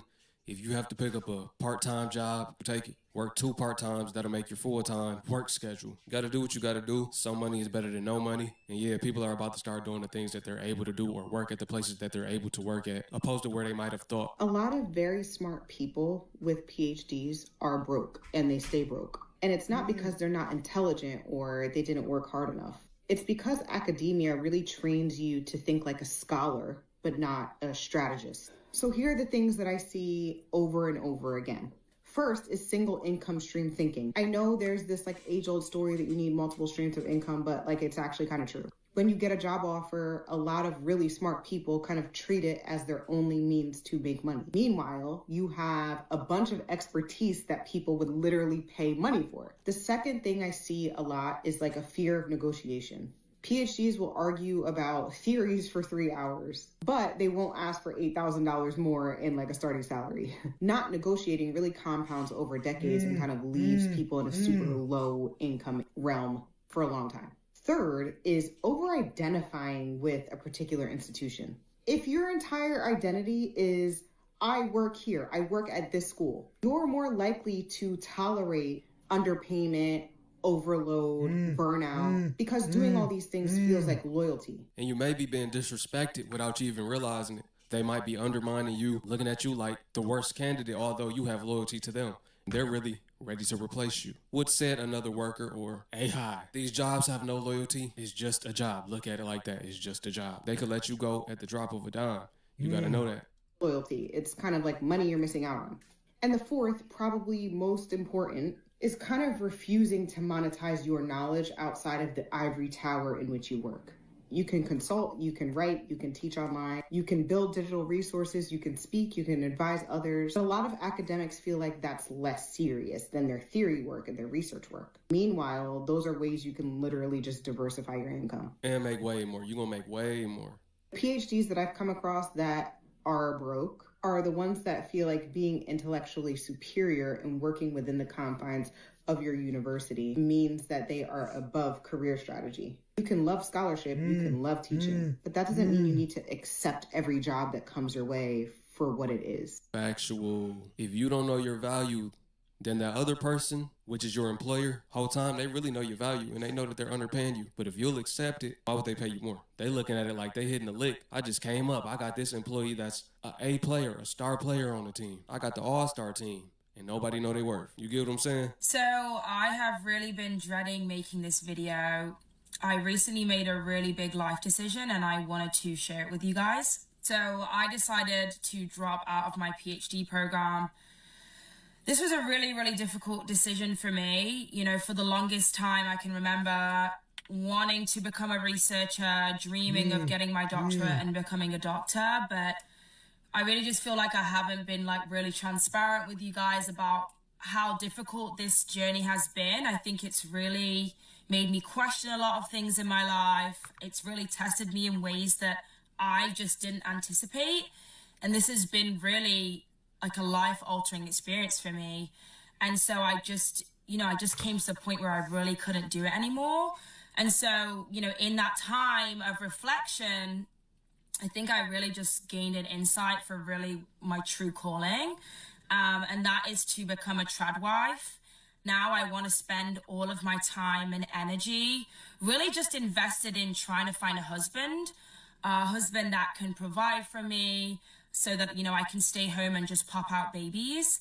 And so, that's where I'll be spending my time now. Yo, that took a turn real quick. What y'all think about that one? I know y'all gonna go crazy in the comments. What if I told you could bring your craziest ideas to life in just a few clicks? The new Artlist AI Toolkit has everything you need to create, nice and organized, all in one place. Create storyboards or concept visuals for client pitches, or simply build a world you've always wanted. Maybe you don't have time to record a voiceover. You can generate one right here with tons of options. And when a new model is launched, you'll find it available in the Artlist Toolkit, allowing you to push your creativity further than ever before. Black and white folks react as whites only town begs for help. My name's Nikki. Wow. Wow.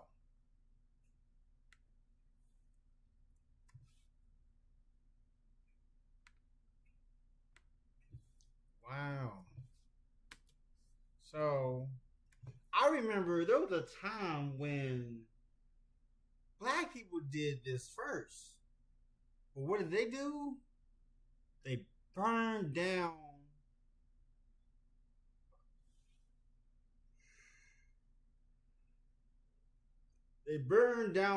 the cities. Black Wall Street. Before there was a Lake Lanier, that was a town of black people. And they didn't respect that we had our own ecosystem. But now,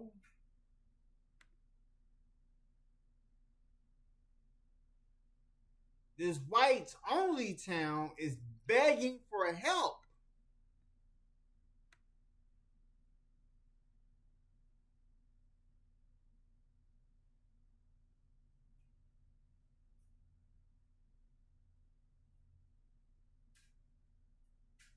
Because if isolation worked, their ancestors wouldn't have sailed all over the world, inserting themselves into other people's business.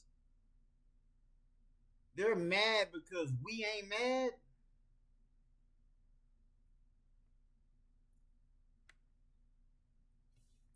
Well, let's see.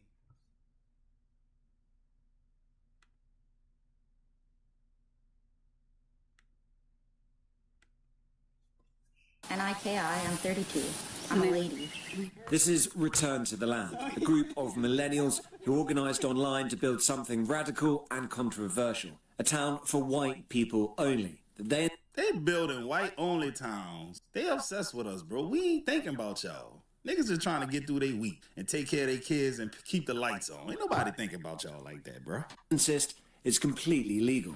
No black, no gay, and no Jewish people. That is the rule in this white-only town being built in Arkansas. Nope, this isn't 1950. It's happening right now in 2025 in the Ozarks. We really live rent-free in their heads, dog. This is crazy. A group called Return to the Land has built what they proudly call a whites-only community on 160 acres in the Ozarks. They've got cabins, roads, fences, wells, community center, and even a private schoolhouse, all for people who pass their strict racial and cultural tests. To live there, you must be white with European ancestry, straight, Christian, and you cannot be black, Jewish, LGBTQ, or follow a non-European religion. Hey, dog, based on what I've been learning over the past couple of weeks, man, a few of y'all are going to slip through the cracks. Because a lot of y'all got some messed up ways, man, especially the ones who are racist as hell. The loudest ones, y'all the ones that if I was to go and search your internet browser history, it'll probably be some alarming shit in there, bro. That's all I'm going to see. Unlock the world's largest, most liquid financial market with Forex.com. Only community. Only white people are going to be allowed. Oh, probably shouldn't listen to that. So only white people are going to be allowed. What do you mean people aren't mad about that? okay, but they're supposed to get really mad about it. They vet applicants with video interviews, and some are even asked to prove their ancestry. The founders, Eric Orwell and Peter Sears, say that they want to create a, quote, fortress for the white race. In their own words, you want a white nation, build a white town. Now, what y'all gonna eat, man? You ain't gonna have no Mexican food, no Chinese food. You know, I'm pretty sure ain't nobody Italian trying to move out there with y'all. You know, y'all are cooked, bro. Y'all about to be eating raisin, potato salad, and string bean casserole. All whack food, bro. Like, come on, man. Here's the thing. They're calling it a private membership association to dodge federal housing laws. Basically, they sell membership shares through a company called Wisdom Woods LLC. And rather than traditional deeds, which they claim makes them exempt from anti-discrimination laws like the Fair Housing Act. And shockingly, well, maybe not, there's already 40 people living on the site and hundreds more worldwide are applying. They say they have things like goat herding, homeschool programs, flute recitals, and even a white baby bounty, basically rewarding white females for having more children. And Jesus Christ, bro. This is tiring, to say the least, man. They encouraging them to have babies. Why do you need encouragement to have kids? Maybe because your women don't look at you like feasible options to have kids with. Like they'd rather get rid of the child than to have one with your lame loser ass, man. Damn, dog. I'm noticing some shit about like white dudes that's racist, dog. They never look like they get coochie. Sorry to be vulgar. I'm just keeping it real with y'all, man. You don't see a whole bunch of conventionally attractive white men on the internet complaining about black people and Hispanics and Indians and Asians and Africans. You don't hear that shit, man.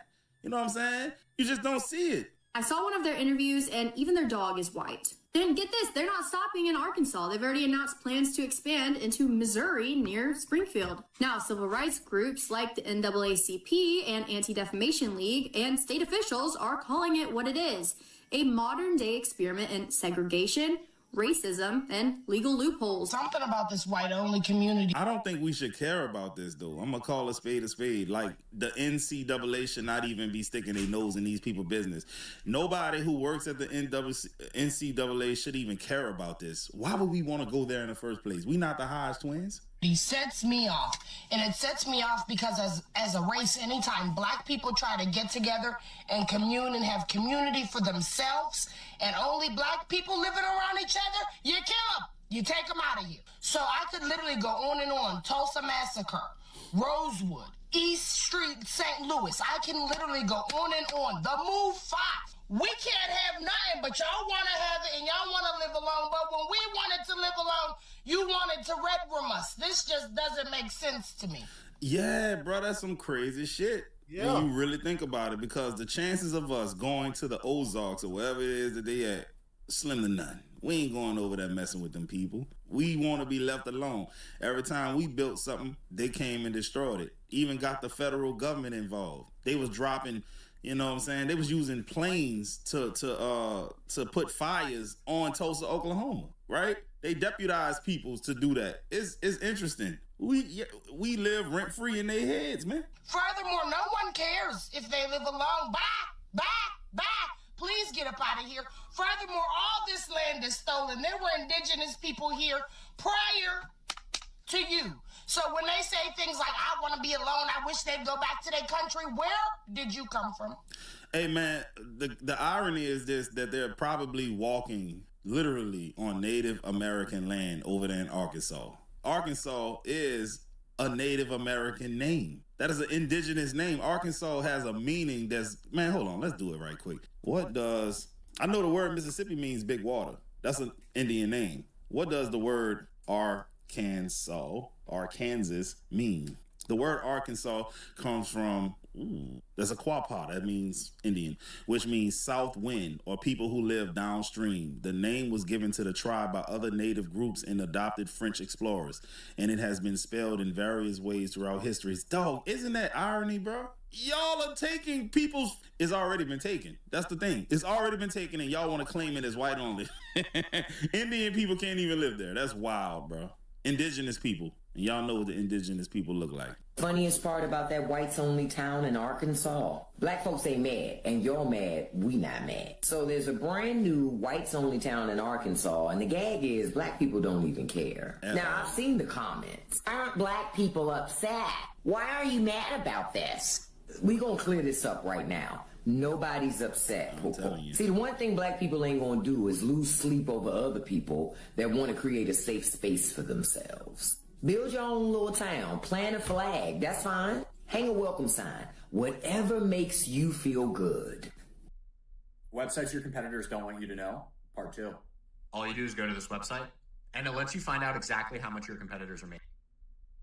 Only person that's mad is Officer Tatum, the Hodge twins, and all that kind of stuff. Like, them the only black people I know that would even want to be within 10 feet of that place. Honestly, we got to be real about something, because I saw the interviews, I saw the clips. This ain't a town of exceptional people. I mean, think about it. If you drop everything to move to this town, you probably already didn't have much going on anyway, right? And that's not shade, that's facts. So the question is, again, why should black folks care? This is the part that cracks me up the most. Y'all want us to care. I see the confusion in your eyes. I see it. Y'all like, don't the blacks care? No. Don't they want to be where we are? No. Nah. We just want to make sure when we build our communities, we're not cheated out of the things that we're supposed to have.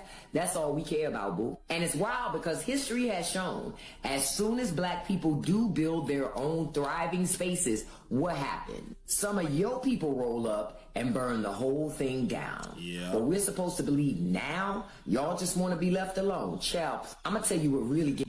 Hey, listen, dog, that's a part of the history, man. Real talk.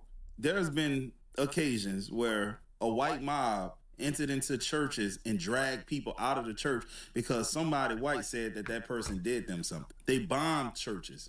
They bombed schools. They talk about black people and black on black crime, but the white on black crime far exceeds it. Real talk. You talk about black people doing this to each other all the time. If you added up the numbers and compared apples to apples, more black people have been killed at the hands of white people than black people killed at the hands of black people. I'm just calling a spade at this point, man. Y'all did a lot of shit.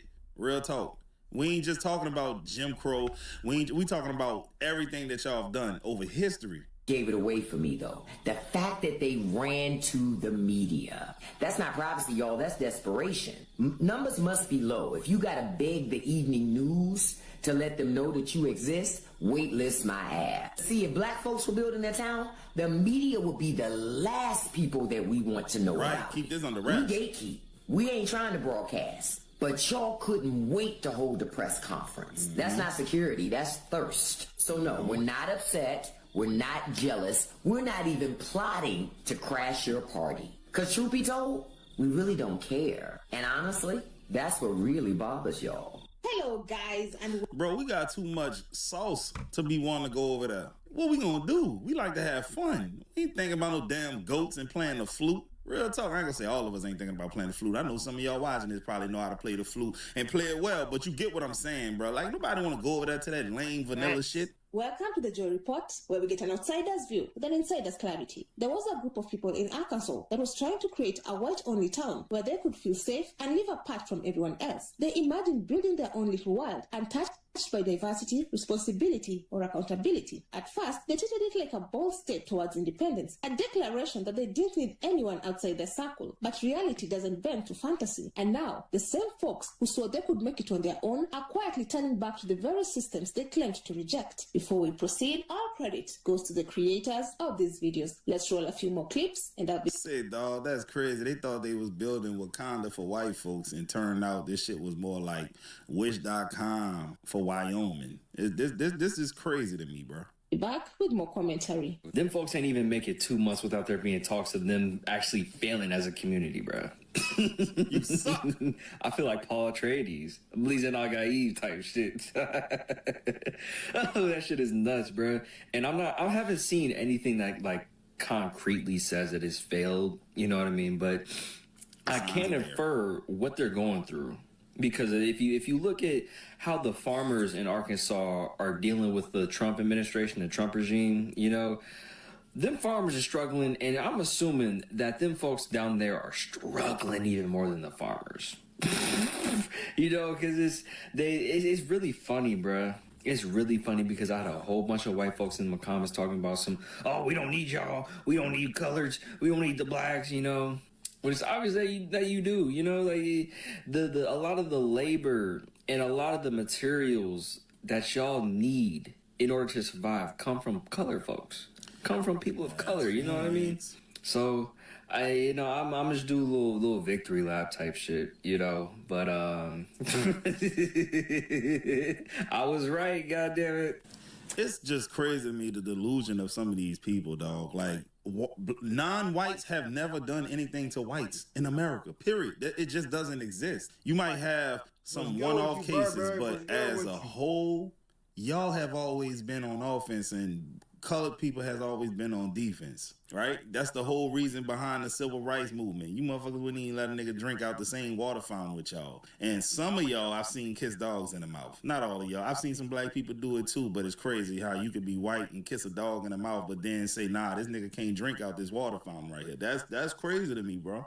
It's very, very interesting, man. You know what I'm saying? I've seen a couple of videos, you know, this might be anecdotal, this might be some false shit, but I've seen a couple of videos of a whole bunch of white people saying that they don't really bathe, like with washcloths, and they don't really bathe their, you know, scrub their legs, because theoretically, if you wash up here and the soap is here, then it kind of trickles down, and there you go, you're clean all of a sudden. That same person would be like, nah, man, this Negro getting his pool, we gotta drain this bitch. You can't be contaminating with the goddamn... With the melanated folks. You see where I'm going with this, dog? The logic never logics. I dare you to let me build you a completely free e-commerce store preloaded with 20 handpicked products that are trending all over the world. So did y'all hear about the people that are moving to Arkansas? They want to build their own town? Stop it. So did you know also that now they are begging the government to help them? Y'all looking for welfare? Oh my God, not y'all looking for welfare, bro. They want money for housing, they want money for food. I thought you were so above everyone and you can only be white to live here. Really? Use your whiteness and all that money that you claim you have and build your own town the way you said. No one Tell them to lift themselves up by their bootstraps. cared. No one cared that you had that land and you only wanted white people. You had to put in an application and they can deny your application because you weren't white enough and you weren't superior enough. Oh, really? So why do you need that same government to assist you, boo? That doesn't even make good common sense. And then they claim that they're so great at building and architecture and engineering, but they're not even qualified. If you look up the qualifications in their town, they don't match. But the thing is, they've always needed government assistance. You got land grants. You had the fact that they started giving out loans so that people can buy homes because they weren't out there building them themselves, saving up the money, doing the labor. They wasn't doing it. You know what I'm saying? Like, and then they didn't offer that same shit to black people. So yeah, y'all always needed the government, dog. Most black people, especially black people her age and older, guess what? When they bought houses, they had to buy them cash or they had to get on these installment plans in order to buy them. It wasn't a loan, it was an installment, right? And then a lot of times the white people who put them on the installment plans was crooked. Give you a prime example. Let's say the year is 1945, 55, whatever the case is. Let's say you in Detroit. A white person to have a house for sale, let's say they want to sell it to you for $20,000. What will happen is they'll basically give you a month-to-month type of thing, and you'll pay it off over time. But sometimes they'll change the damn price. You're just at the finish line, about to make your last payment. Oh, the market increased. The house is now worth $30,000. So unfortunately, it's not paid off yet. You got to come up with an additional $7,000. And then some of them would just keep doing that. And then there was nothing you could do as a black person because guess what? When you go to the laws, they ain't on your side. Always need a handouts, bro. Let's be real. So the only qualifications it looks like they have, I'm white. The idea of a whites-only town sounds powerful only in theory. In practice, it exposes just how much people rely on the work, skills, and infrastructure of those they try to exclude. They may have wanted a place where they didn't have to coexist with others, but you can't build a functioning town on slogans and fear. You need labor, money, medical care, teachers, builders, drivers, public services, technology, supply chains, and a tax base. You need people, real people, not just ideology. When a community limits itself to one narrow group in the name of safety or purity, it also limits access to talent, innovation, and economic circulation. Many of the people drawn to these isolationist fantasies believe that cutting themselves off from the diverse communities will make life simpler and safer. But safety doesn't come from shutting out the world. It comes from functioning within it. Towns that thrive do so because they are connected to other people, other ideas, other resources. What they often forget is that most of the infrastructure they take for granted is built and maintained through collective effort. If they want electricity, water, the internet, those services come from networks that don't stop at the town line. Even something as basic as emergency response, police, firefighters, hospitals require trained professionals who come from all backgrounds. Shutting out people while benefiting from their labor is not independence. That's hypocrisy packaged as self-reliance. Hey, that's some crazy shit. Imagine them getting sick and then having to go to the city and the doctor there is black. Boy, that's going to be some funny shit. Just imagine that, bro. You ain't got no people in your group that's doctors or nurses or any of that kind of stuff. So you got to go back to the city or the nearest town. And you pull up there with your problems and the black person got to assist you.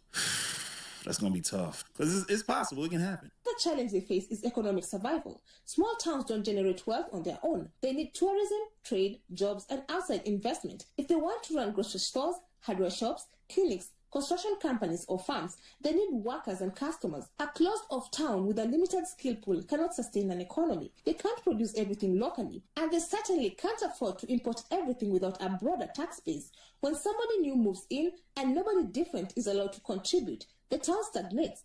Businesses close, schools underfund, hospitals shrinks, and young people leave. That's not safety, that's decay. Isolation also doesn't protect people from the responsibilities of the modern world. The same people shouting about government overreach end up lining up for assistance when floods come, roads collapse, or budgets run dry. And when the town isn't generating enough revenue, there's only one place left to turn: federal and state aid. That's when the pride quiets down and the paperwork comes out. This country's so messed up, if they needed the help, they probably would fund this racist white-only town. Ain't nothing wrong with it. I don't see anything wrong with this.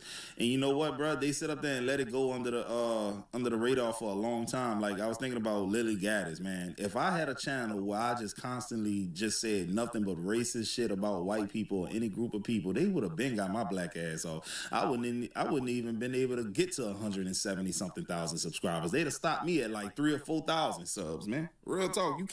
You can only get on the internet and talk shit about black people that long before somebody demonetizes you, dog. You can't talk about nobody else, dog. You say talk about them people that run Hollywood too much. Maybe a video or two and you out of there, partner. The very idea of a whites-only community also ignores the fact that America runs on the labor, creativity, and resilience of many different people. The irony is that the people who fear demographic change are the same ones depending on it the most. They want to separate from the world while enjoying the benefits of global systems. They want to distance themselves from others, but still demand access to work, taxes, and services of those they exclude, even if they try to rely strictly on one another. You can tell he don't know what he's doing. Work, taxes. Look at this guy. A loser. How is gonna stay level, sir? You ain't got nothing supporting it. Your dumb ass holding it. And services of those they exclude, even if they try to rely strictly on one another. The cracks will show fast. Who's going to staff the clinics? Who's going to do the manual labor? Who's going to teach the children, build the houses, maintain the grid, grow the food, and manage the finances? When the talent pool is limited by ideology instead of ability, incompetence rises and community health drops. That's how small towns shrink into shadows of themselves, empty businesses, aging populations, and rising desperation. The rumor itself reflects a mindset that many people have but don't want to admit. They think separation equals power, but power has always come from connection, exchange, and contribution. She don't look like she's capable of doing anything handy. What value you gonna bring to that community out there in the middle of the woods? You probably just know how to make a matcha coffee or something like that. Matcha latte, that's it. A community that cuts itself off is not protecting itself.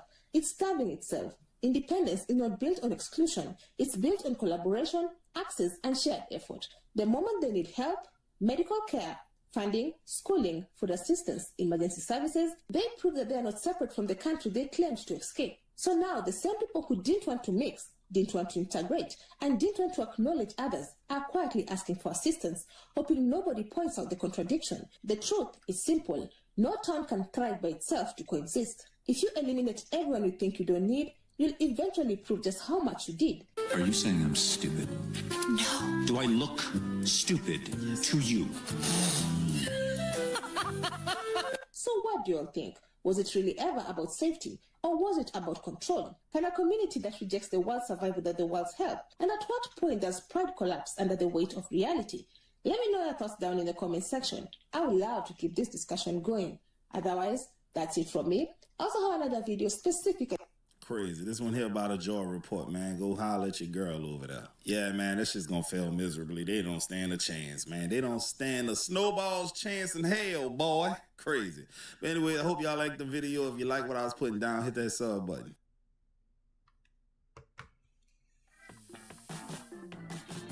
Get a GoDaddy website, email, and matching domain. Hey, what's up, guys? Oh, shoot. Not on me in the Hellcat. Not on me in the Hellcat. I used to watch him all the time. What happened?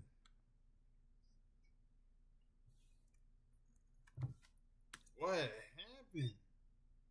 What happened to his channel? Mimi stole all my money, destroyed my businesses, took my YouTube channel. That's crazy. That's crazy that happened to you. So, I'm coming down right now. I'm setting up all my interviews. I'm going to talk about everything that's going on.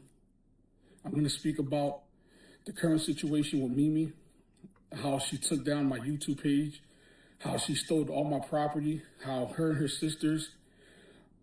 sister stole, equipment from me, motorcycles, vehicles, sold my vehicles while I was in prison. I'm going to talk about pretty much everything. The way she did me super dirty. I'm going to talk about how I came home to none of my belongings. I'm going to talk about the way her and her mom, set me up, like they were attempting to set me up to get killed. I have all the footage, and I'm going to show you guys. I'm setting up all my interviews because I think I've been very patient. I've been very quiet. I've been trying to spare her as long as I can. And, I took a person that was making $10 an hour, whatever she was making, from Zales, and I saved her life. And for you to go and steal every single things that I've been collecting for 20 plus years, my YouTube channel, all right? Like, I'm requesting everything from the federal government, the metadata, my cell phone number, pretty much the way that I try to hide assets, the way that I bought the warehouse through other properties that I sold while I was, on pretrial. Like, I am going to make this such a big deal. Let me say this, right? What a time to be alive if you actually had the opportunity to look at Omi and the Hellcats YouTube channel. I'm not going to take nothing away from the dude.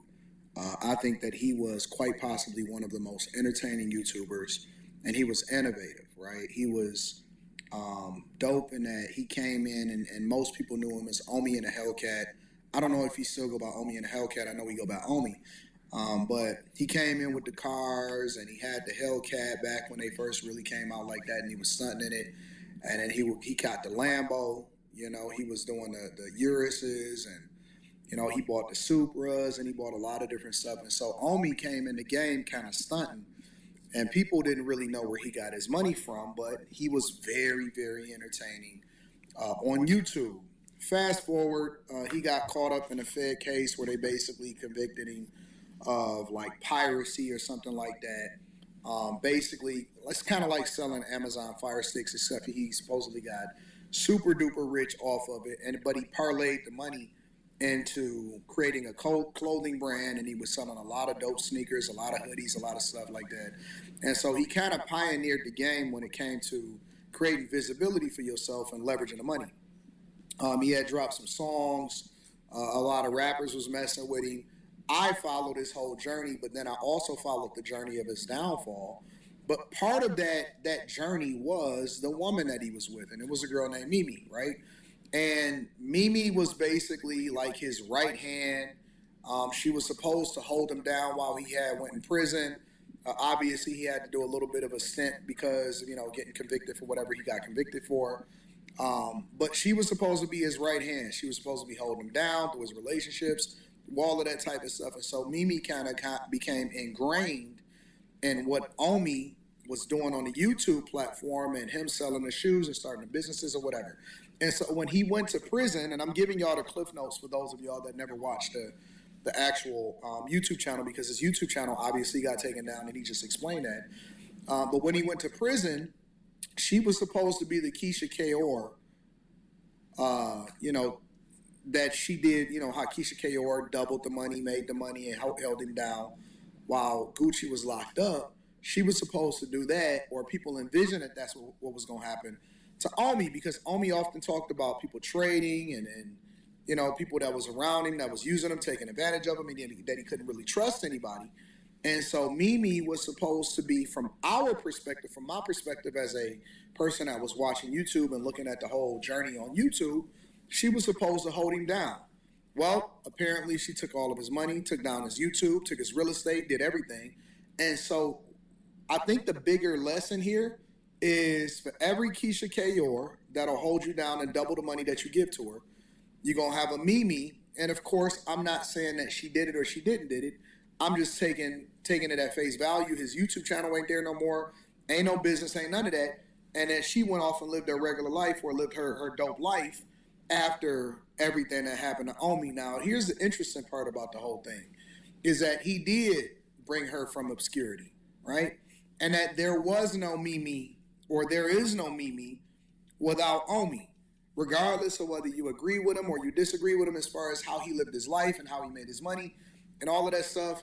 This post and this conversation that I'm having right now has nothing to do with right or wrong as far as how he earned his living or whether he served his time.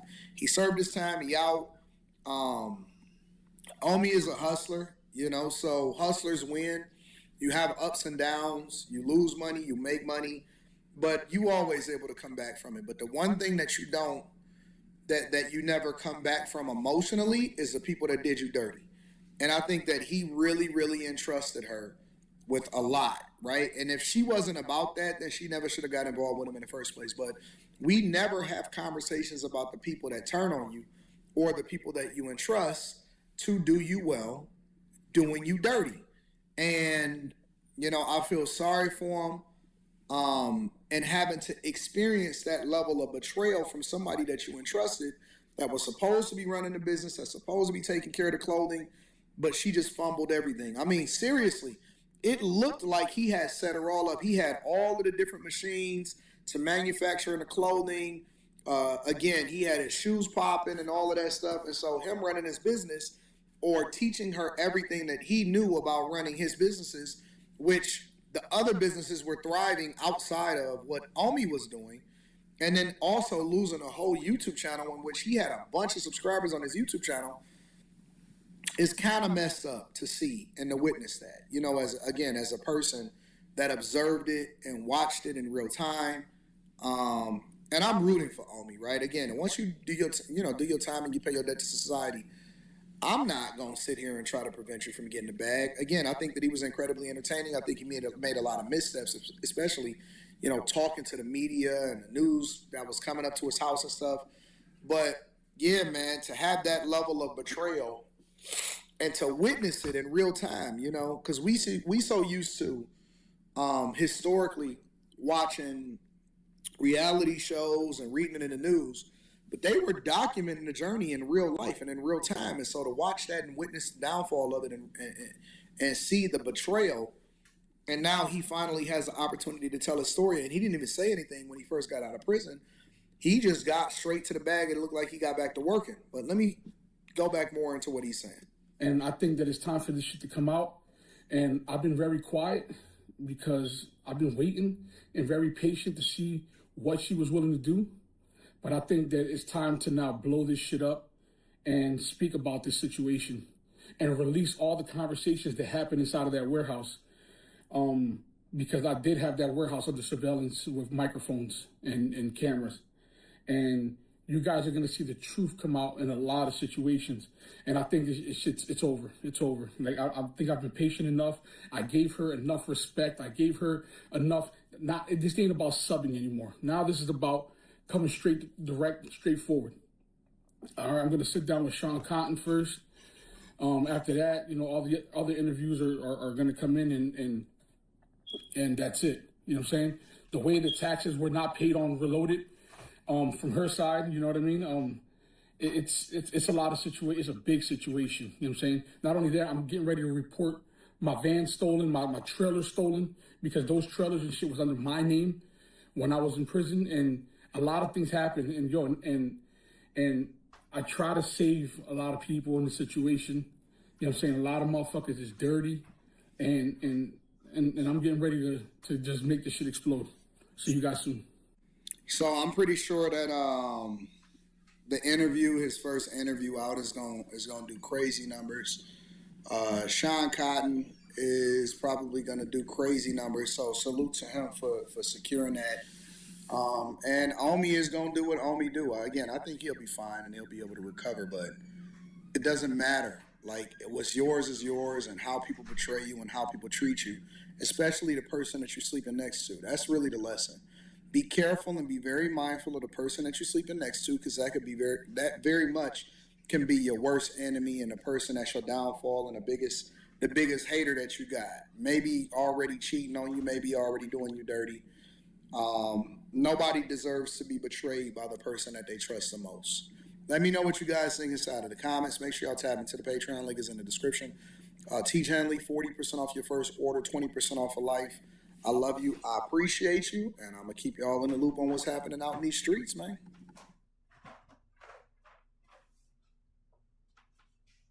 Whoa, looks like you're backing up a bit here. Okay, Luann?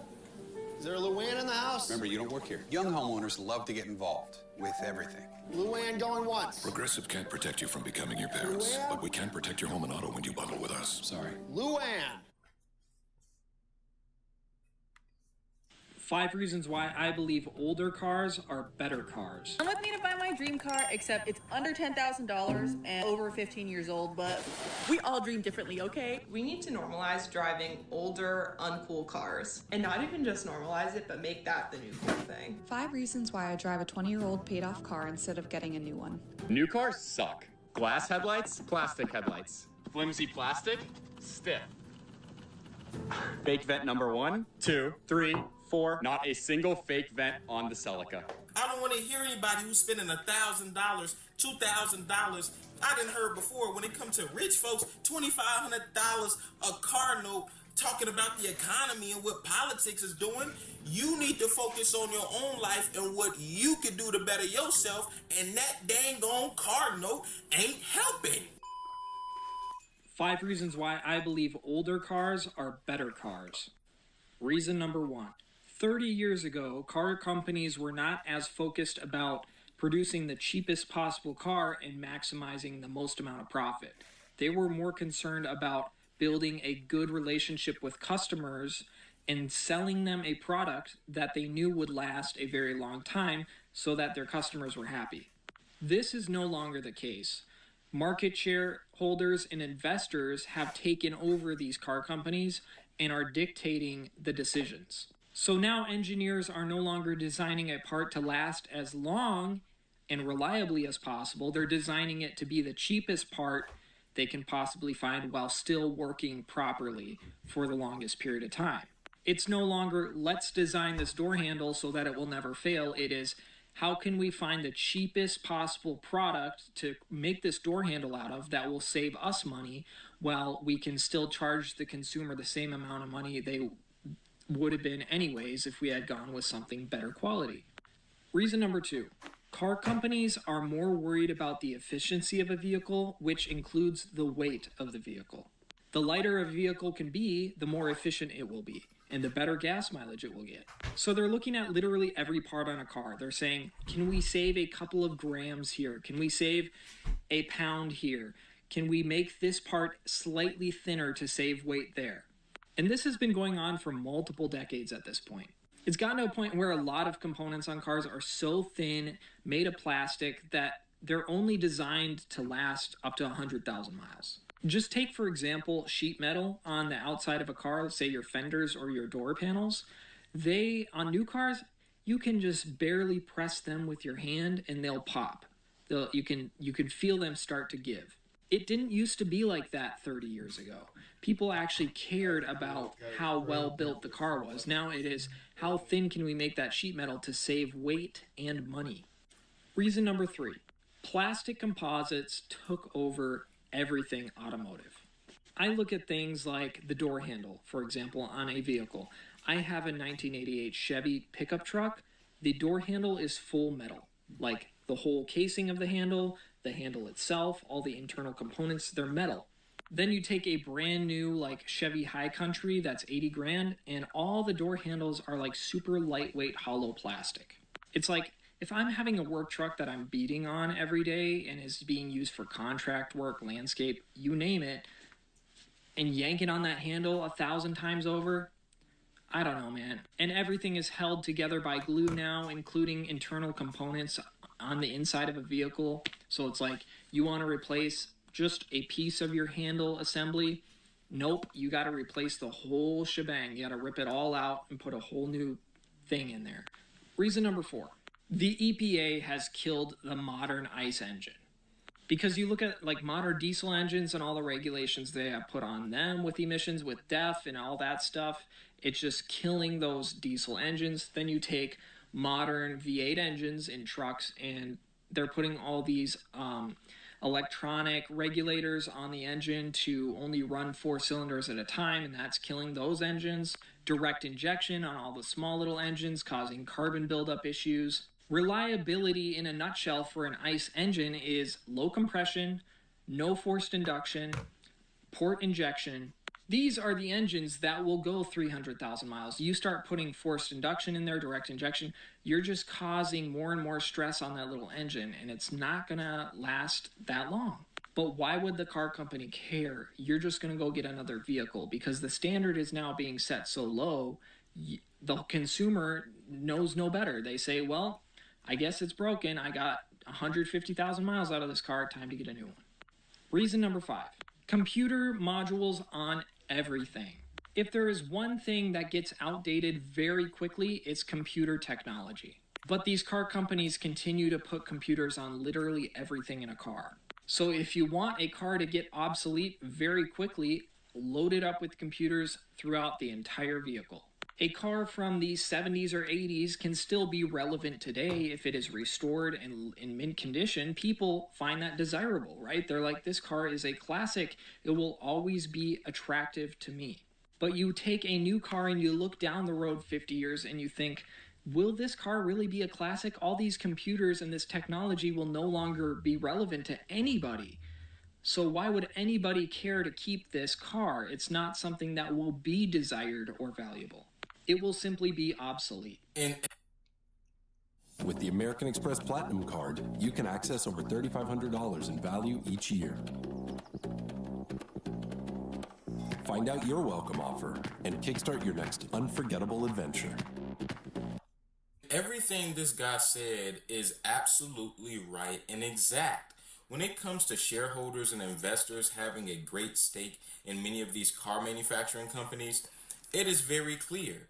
The objective of these companies is to prioritize profit. It's not the reputation of the brand anymore. It's not the reliability and durability of the car anymore. It's not public opinion. It's not any of these things. And that is why it is very clear that all of those things have taken a back seat in comparison to the profitability of these companies. And this is something that could be found across a plethora of different companies in different industries, whether it be gaming and how games no longer are as good as they were in the past. Many people play the games of the past because the ones today aren't nearly as good, and they prioritize microtransactions. Again, profitability.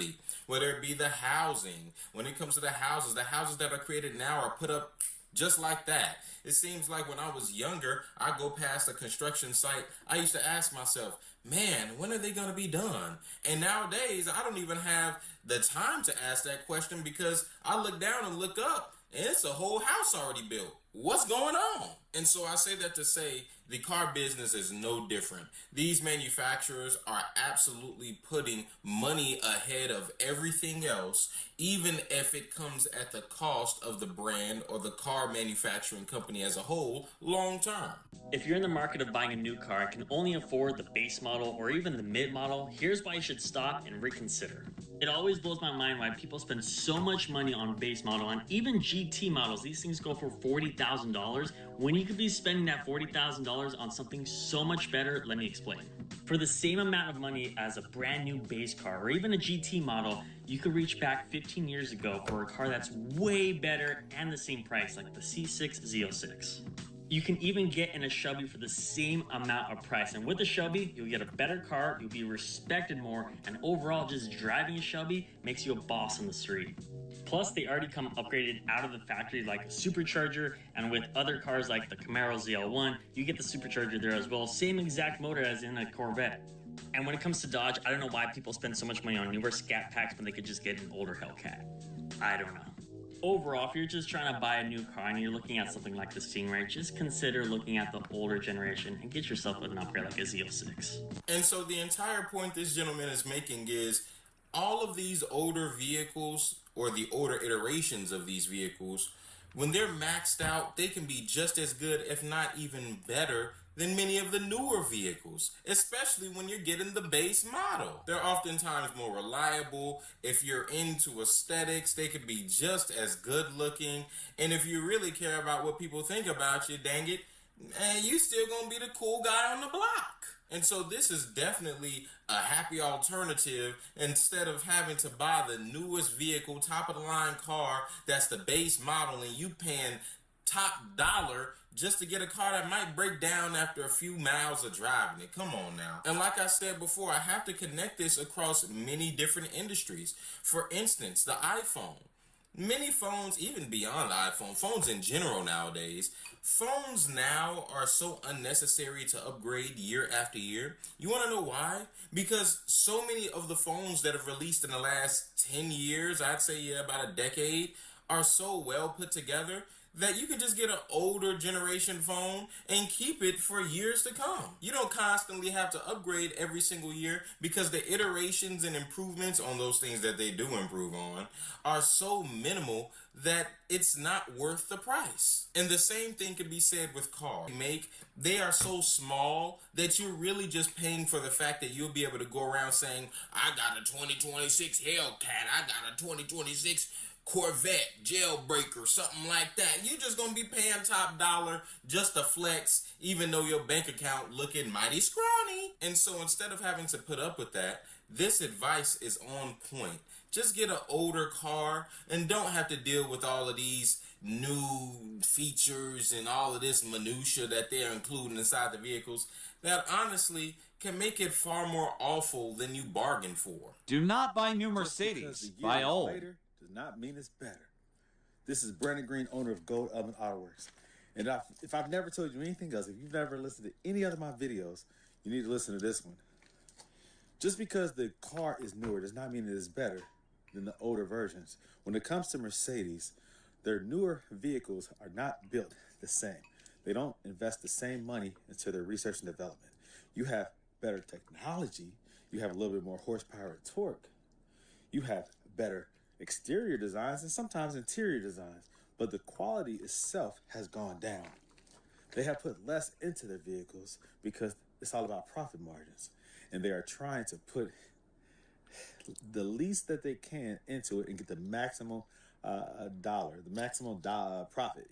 You got to remember that this is all about profit. You think it's because they care about the customer.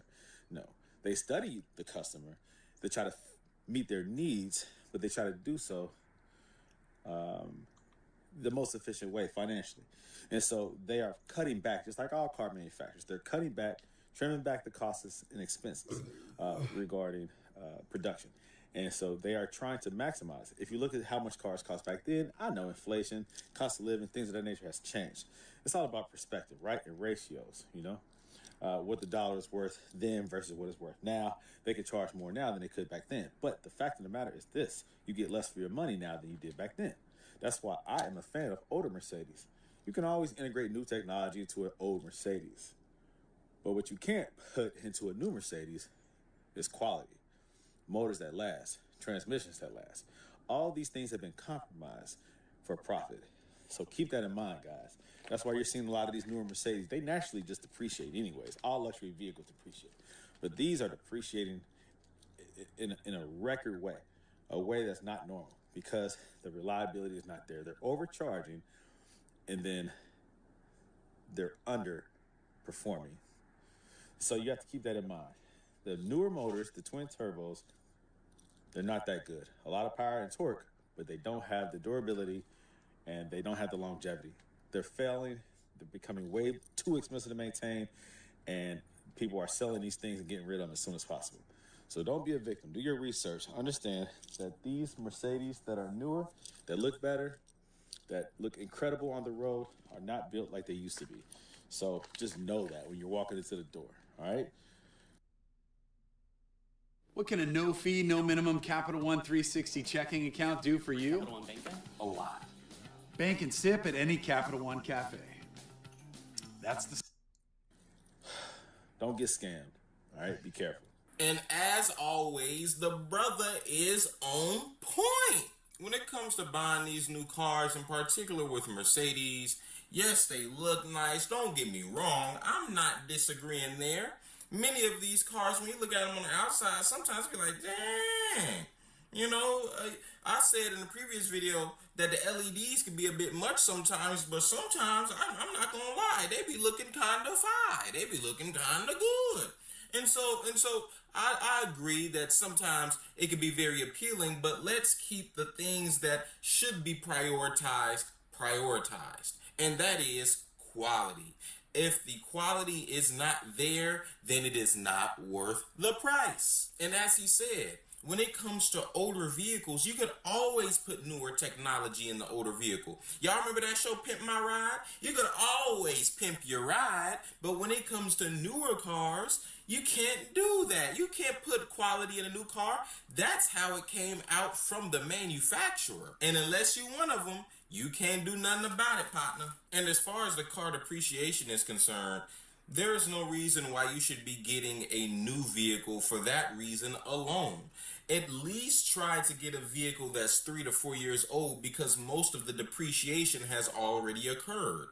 And with a vehicle that's 3 or 4 years old, if you really prefer the newer cars, it's still relatively new. Not much has changed in 3 to 4 years. It still looks like a beast driving down the road, except for you're no longer paying for the depreciation that somebody else already put up with. I'm talking about you getting a car, it's worth 60, 70, hell, with a Mercedes, $100,000, and you drive it off, it's worth 50. What's going on? And so all this brother and I are saying is, you need to look after your own pockets because these companies are definitely looking to take out of your pockets based upon your lack of understanding. I'm with me to buy my dream car, except it's under $10,000 and over 15 years old, but we all dream differently, okay? This is my dream car in the sense that I dream of not having a car payment. 8 years ago, I bought my first car on my own. Didn't have the money to buy it, so I had to finance it, and that experience taught me a lot about money. It took 4 years to pay it off, and I ran that car into the ground. I'm not saying I'm never going to have a car payment. Right now, I'm trying to pay off some student loans and save for other things. So I just knew when I bought my next car, I wanted to pay cash, which led me to become obsessed. This specific model of Lexus has extreme reliability even in the older models, which means you can buy one for a relatively cheap price. But the problem is that everybody else knows this. Anytime I would see one for sale, it would be sold so quickly. But eventually, it was my turn. If you're gonna buy a used car, especially an older one, it's always a good idea to have a mechanic check it out. We found a few things that needed fixing, so we were able to negotiate the price. So if you're curious or nosy, this is a 2009 Lexus RX 350, and I paid $6,100, which honestly is a great price, even considering the repairs we have to do. This is the video, by the way, that convinced me to get this car, even this old model. All I really cared about was that my baby's car seat fit behind the driver's seat comfortably. Let's be honest, I also wanted the beige interior. At the end of the day, even though it's almost 20 years old, this is still a luxury car. I love the accents, the features, everything about it. In a few years, especially if/when we have another baby, I am hoping to get a newer car, probably one with a third row. But for now, I am so happy and blessed to even have a car at all. And I hope this gave you some perspective or inspiration. That it's totally normal to have an older or paid off car. And of course, course, thank you so much for supporting me, and thank you for watching. I love you. Bye. And do you see what I'm saying?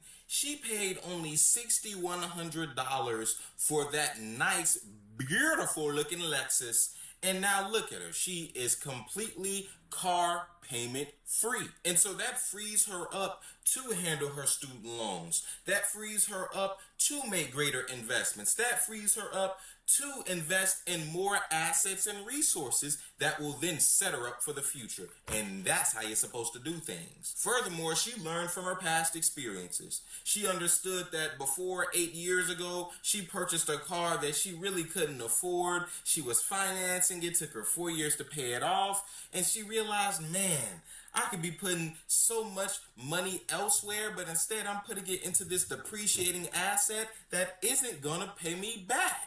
And so the best thing to do in a situation like that would be, like she did, she got its full utility, she ran it into the ground, she got all of her pennies out of that car, you hear me? But then she moved on and realized, after wisening up, the best decision is to not have a car payment, because that frees me up to so many other opportunities. And I don't know about you guys, but the interior looks great to me. A 2009 Lexus RX 350, that thing looks amazing. And especially for somebody who's balling on a budget, you still get that luxurious feel. It has nice wood on the steering wheel. You know, it still has that nice quality feel, whilst also not having to break the bank, considering she only paid $6,100 for it. And so I don't know about you guys. Well, I know that y'all are smart. Y'all are intelligent because y'all follow my channel.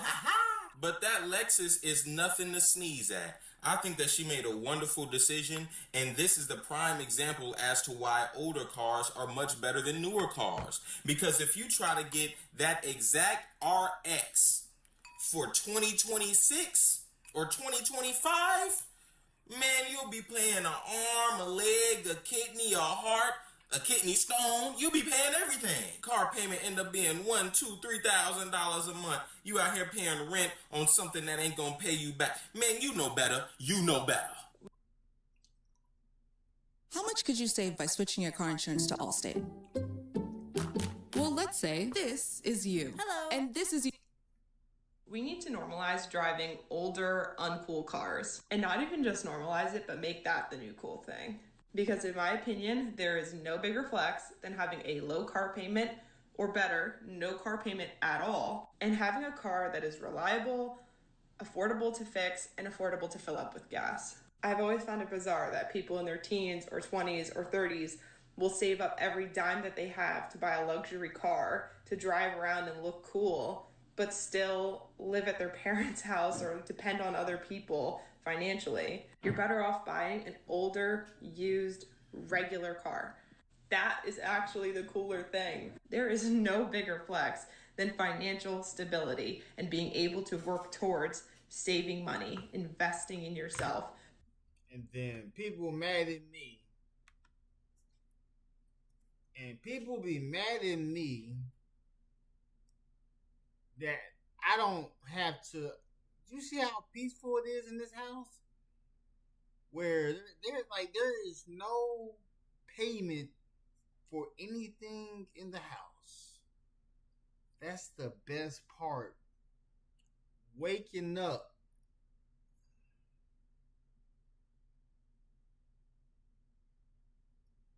I don't have lunch breaks. Jamie, y'all just not reading that. I don't have lunch breaks. I make my own breakfast, make my own lunch, own dinner. Like there's no lunch break. I just got done eating cereal.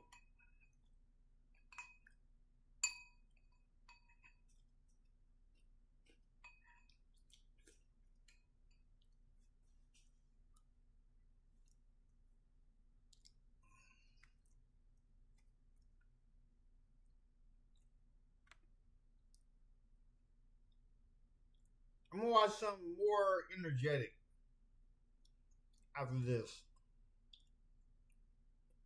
I'm gonna find something more energetic to go crazy with.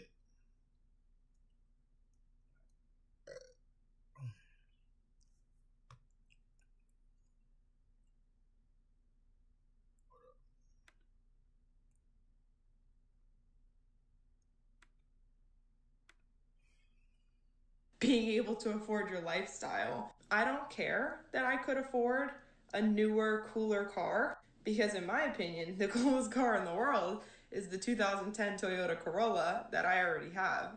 I will drive that thing until the wheels fall off. We need to make this the new cool thing. We love a reliable, affordable car. And this is called having a good head on your shoulders. She opted for a Toyota, an older Toyota Corolla that is going to be able to get her from point A to point B without any issues. But most people in our generation, most people our age, most people that are younger in particular, and really even older people at this point, they prefer living in the now rather than making sacrifices for the later. And so you'll see somebody that'll be living at their mama house, living at their daddy house, still living at home with their parents, driving around in a car note that's $1,000 a month. It doesn't make any sense because you're investing in a depreciating asset that isn't going to pay you anything out in the future. If you decide to sell it, you're not going to get anything near what you bought it for, and so now you stuck just looking hopeless and stupid. But let you tell that to somebody. They'll say, oh, well, I gotta live in the now, life is worth living, money is worth spending. but then a recession happened and they the main ones crying. Ain't that funny? Ain't that funny? Ain't that funny? Like, hold on, partner. Didn't you have $1,000 that you were spending every single month on that car? Don't you think that could have gone towards your safety net? Don't you think that $1,250 that you were spending on that Mercedes, on that Lucid, on that Corvette? Don't you think that Hellcat was not worth your financial security? Huh? But like I said before, some people don't think, or if they do think, they are using only 10% of their brain. Now, I'm just playing, y'all. I know that that's a myth. But in all reality, sometimes it feels like that. People spend so much of their money now without taking into account the seriousness of the future and how their lives might pan out. Things don't always go the way that you want it to go. Sometimes people get laid off from jobs. Sometimes, the bills become too much. Sometimes you accidentally get pregnant. Things happen like that. Even though I believe that you should, of course, make the best decisions possible, humans are humans, and you should prepare as such. And so all in all, there is nothing wrong with enjoying your money. But as I've said over and over again, and as I will keep saying, it's not enjoying your money that's the issue. It's enjoying your money at the expense of your financial future. Progressive Commercial Insurance offers affordable small business protection. You can receive discounts on commercial auto insurance for safe driving and paying in full. And get customizable coverages for your business. Get a quote in as little as 8 minutes. Let's keep going. 5 reasons why I drive a 20-year-old paid-off car instead of getting a new one. I'm Taylor, and I share the imperfections of my life, like how I drive a 2006 Toyota Camry. I was gifted this car over 10 years ago, already paid off, and here's why I keep it instead of buying a new car. Number 1, I don't have a car payment, which allows me to put that money toward investing for retirement and saving for my wedding instead. Number 2, I upgraded my stereo years ago so I can still listen to music and podcasts whenever I want. Number 3, my car is simple. There aren't a ton of gizmos and gadgets. It's a very minimal car, and I like the simplicity of it. Number 4, if someone were to accidentally bump into my car and scratch it, I would be a little bummed, but not like I would be if my car was brand new. My car has plenty of paint chips and random scratches that I've just accepted at this point. Number 5, being debt-free is a great feeling. When I paid off my student loans 5 years ago, I learned just how stressful having debt can be. Right now, I would rather be debt-free driving around my grandpa car than in debt driving something else. One day I'll get myself something a little more modern with upgraded safety features, but for now, this car works great. What do you think about this? Let me know in the comments. And so, as you can see, all of the people who have good financial standing, all of the people who are thinking long-term, all of the people who are all about financial security have a preference for older vehicles. You have more opportunities to invest, to grow that brokerage account. Now that 1, 2, 3, matter of fact, I don't even know I'm going that low because most car notes are $500 to $700 a month nowadays. That $500 to $700 that you spend in every month at the end of the decade could be $100,000. And if you make even greater investments, if you decide to stock pick, it could be even greater than that. And so a lot of people don't think like this, but these are the kind of critical thinking skills that make millionaires, that make people able to retire early, that enable people to enjoy life stress-free. But then you have not only the stress of the economy, which you largely can't control, but you have your actions, which you can control, that contribute to your stressful life. And so I don't want to hear anybody who has a $500, $700 car note talking about the economy. I don't want to hear anybody who's spending $1,000, $2,000. I didn't heard before when it comes to rich folks, $2,500 a car note talking about the economy and what politics is doing. You need to focus on your own life and what you can do to better yourself, and that dang on car note ain't helping. New cars suck. Glass headlights, plastic headlights. Flimsy plastic, stiff. Fake vent number 1, 2, 3, 4. Not a single fake vent on the Celica. What even is this button? I can't believe this is actually your parking brake. And this is what you use to shift the car? Real e-brake and a manual transmission.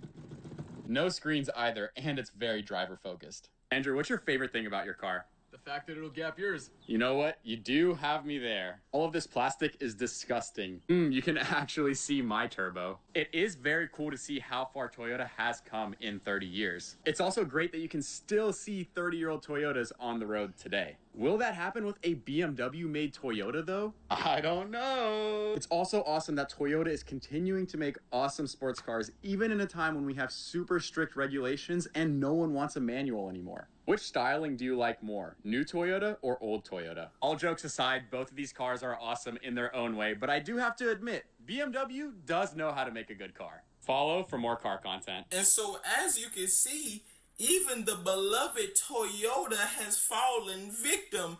Nobody is safe, y'all. You know that the Yoda and the Honda is usually the way to go. Those are usually the car brands that everybody goes to whenever they're looking for something that's going to last through hell and high water. But now, it's looking like it's been through hell and high water. But all jokes aside, if you take a look at these cars, the quality, the difference in quality is so apparent. Like he stated, one has glass, the other has plastic. One has real vents, the other has fake vents. One has an exterior that looks like it could crash into a brick wall and you'll be fine. The other has an exterior that's shaking like a stripper. And so it just goes to show you that companies do not care about you.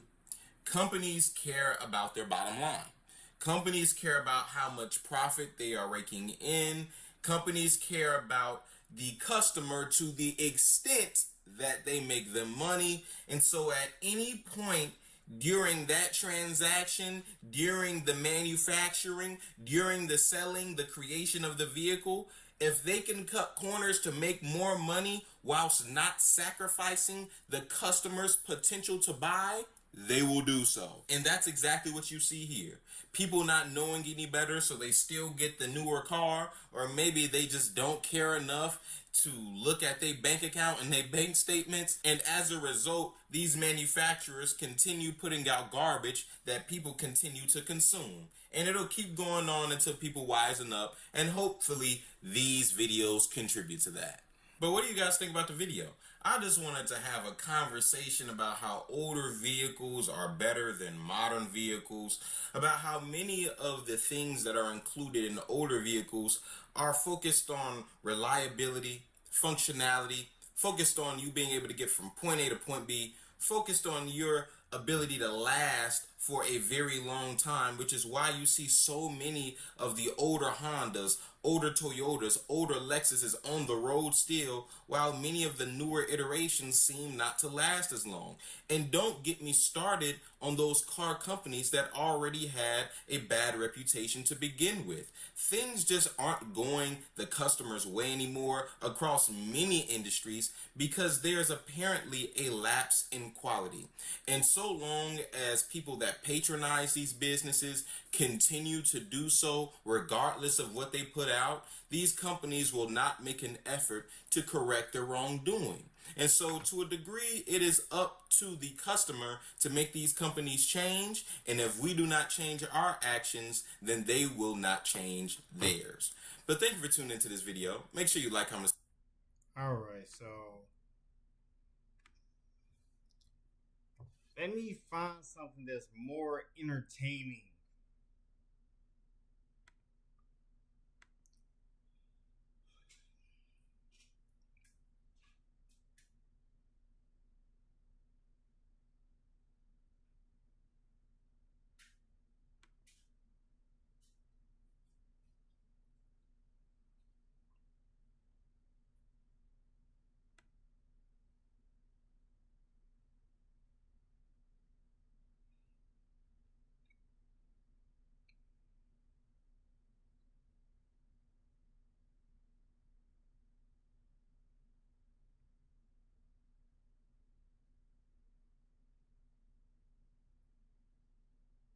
Let's see.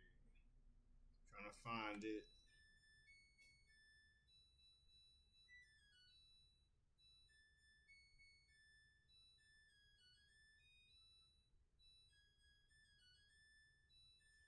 One second.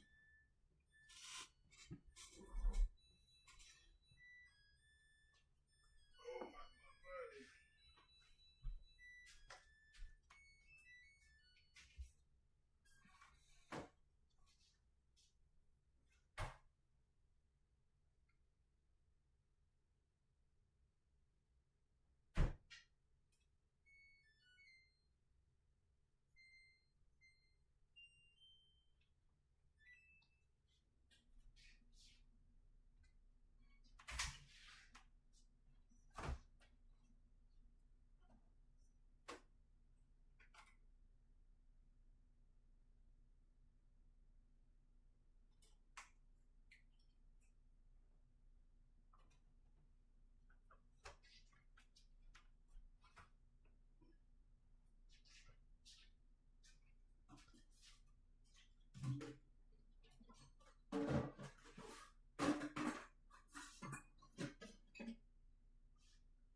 Alright, so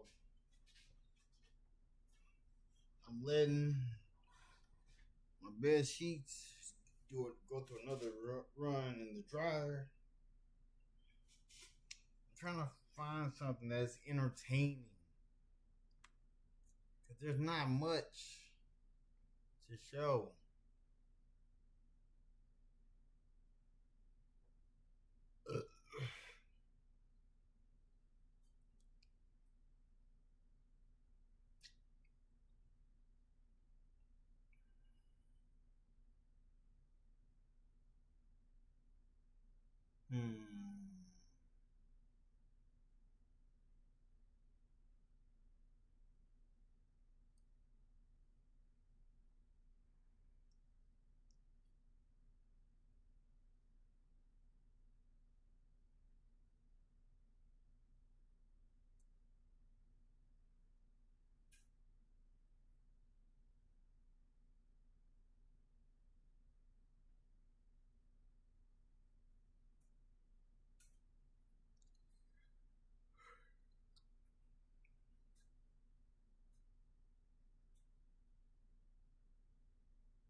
I mean, you can watch what happens to Offset, but nah, don't want to watch that.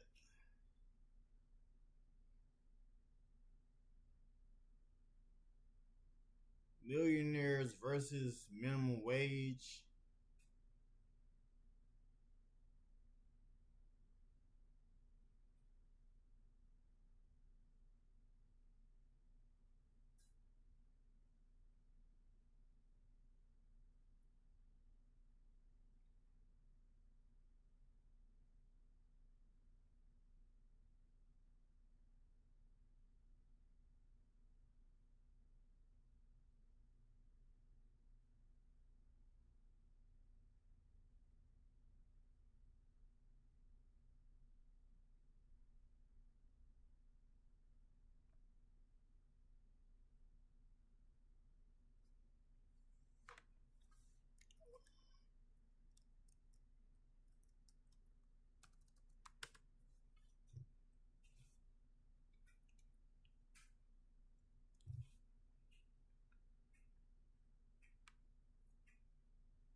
right, so should I watch Why Job Security Was Always a... I'm gonna watch that.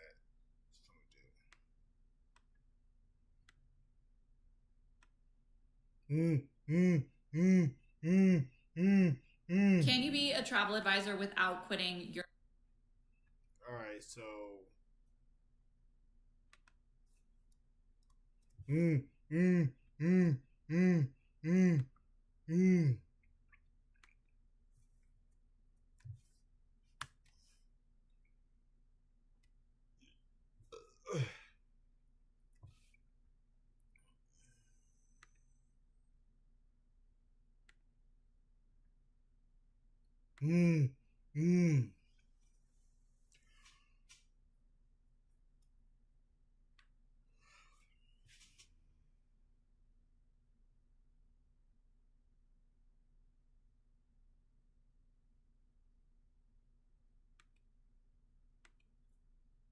your 9 to 5? Actually, yes. We're Fora, the modern travel agency. So I randomly just got laid off, like out of nowhere. I was killing it and they told me that. I just signed a lease to move closer to work the day before. This company made you care so much. I was so emotionally invested that like it feels like a heartbreak. The most similar feeling I felt like this before was like getting cheated on because it's so out of nowhere and it's so abrupt. It just fucking hurts. My whole life was that job, my entire life. And it was just taken from me. That's what you don't do. You never have a job be your whole life. You never make a job be your whole life. Because they can take it from you in a matter of seconds. I know that your job shouldn't be your life, and that's a big lesson I'm learning, but like, fuck, how do I like get over this feeling of like betrayal and heartbreak? Corporate America is about to cut jobs, even before AI is ready to replace them.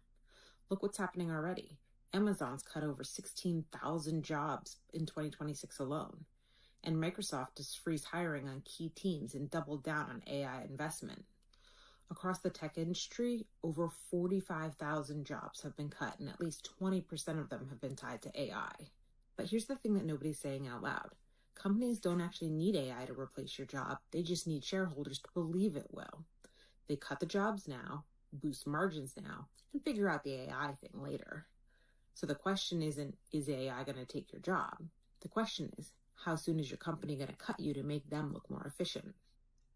So a lot of people lately had been lulled into this false sense of job security. There was never any job security, and we're seeing this with all of the layoffs that's happening for 2026. People are realizing, even if they're still employed, they're realizing that there is no job security. Employers can let you go anytime they want, and they are doing that for this year to cut expenses and increase profits. Decades ago, there may have been job security where people would work for the same company for 40 years and retire with them, but that is no longer the case. Now we're in this cycle where people have to job hop to get higher pay because raises and promotions just don't increase our pay enough.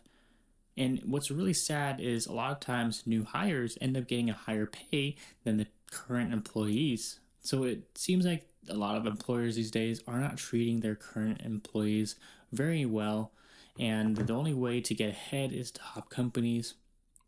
And we can't stay in love with a same company for too long because we just don't know what they're thinking. Let me know in the comments down below how you feel about this, and take a look at the rest of these clips. I just can't believe this. I just got let go from my job of 6 years. Every single time this happens, that is the worst feeling in the world. This feeling. No, I think I already saw this. Never mind. I think I already saw this. I already seen that video.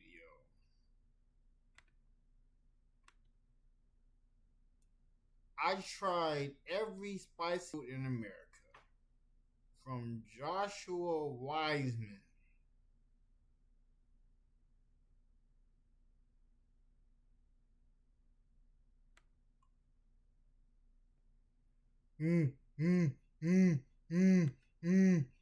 Why choose between getting things done and doing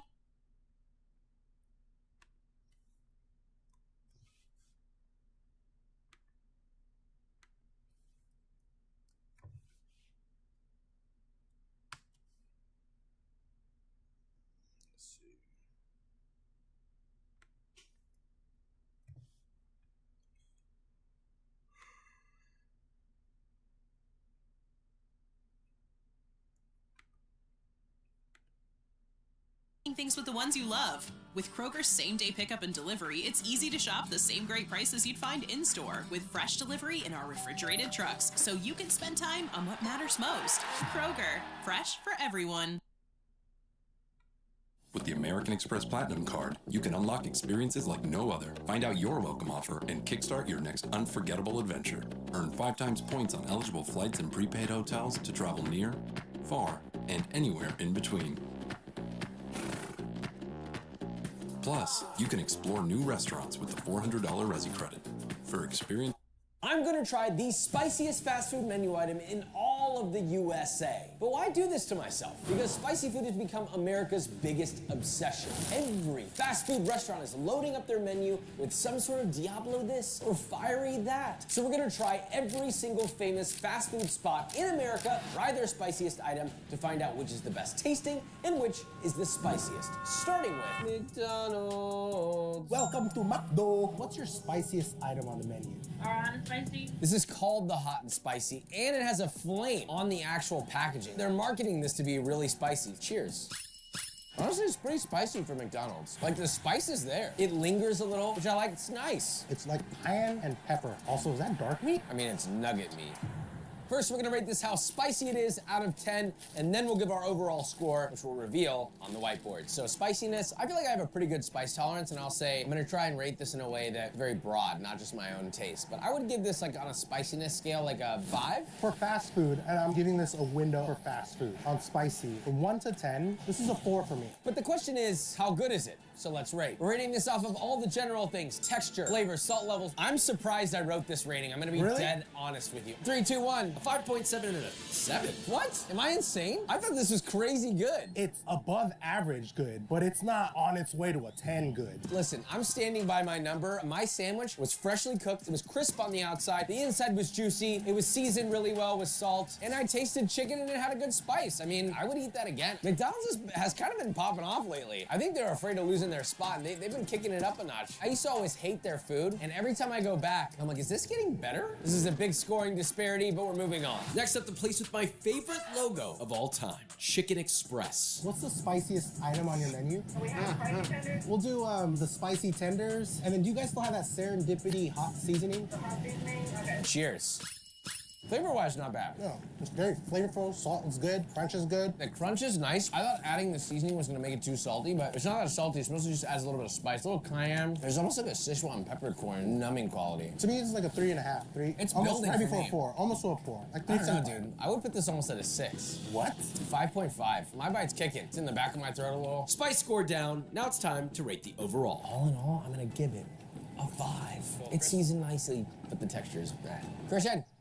It had a good amount of spice, but it was addicting and flavorful and crunchy. It wasn't dry. Mine's wasn't. I enjoyed it, but I wish it was spicier. That's fair. I'll raise mine to a 5.5. I would go back for another bite. The crisp is good. Like, you get a crunch when you bite it, but then it goes, A very middle of the ground chicken. Not our spiciest, not our best. We can find better. Moving on. On to Zaxby's, where we pulled up knowing the spiciest option available, the fabled tenders with nuclear sauce. Let's taste. Thank you. Appreciate it, man. I'm kind of scared to see what's in here because it says F nuclear on the receipt. Why am I scared? I'm pretty nervous. Oh, dude, the smell on that. It's hitting.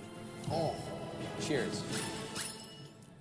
That's not spicy at all. That's not spicy. For nuclear, it smells spicy. It's very acidic. It tastes like bad barbecue sauce. Spice level, I think, is like a 2. I was gonna say 2.5, 3. I can't believe they have that as their hottest item. We can make it as spicy as you want. What a load of horse.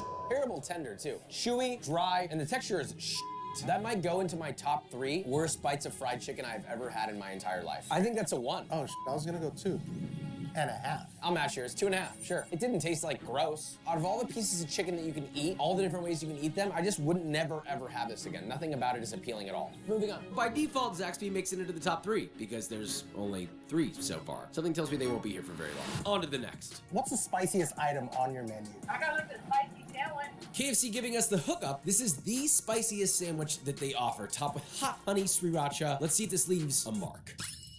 pretty good. There's some kick. That's like a balanced heat for me, and it's a 5 on the heat. I give it more of a 4 because the sweetness is kind of dying it down. This is sauced really nicely though. This is one of the sauciest sandwiches I've had in a long time. Which is kind of how it should be. Although the chicken's a little chewy though, I'm getting like stringy, chewy chicken from this, and that is bothering me. But the salt level's good. The crunch is like 70% of what I want. Seasoning is nice. KFC kind of coming up. This could be a big one. I'm gonna stand heavy on this one. 3, 2, 1. A 7 and a 7. Oh, wow.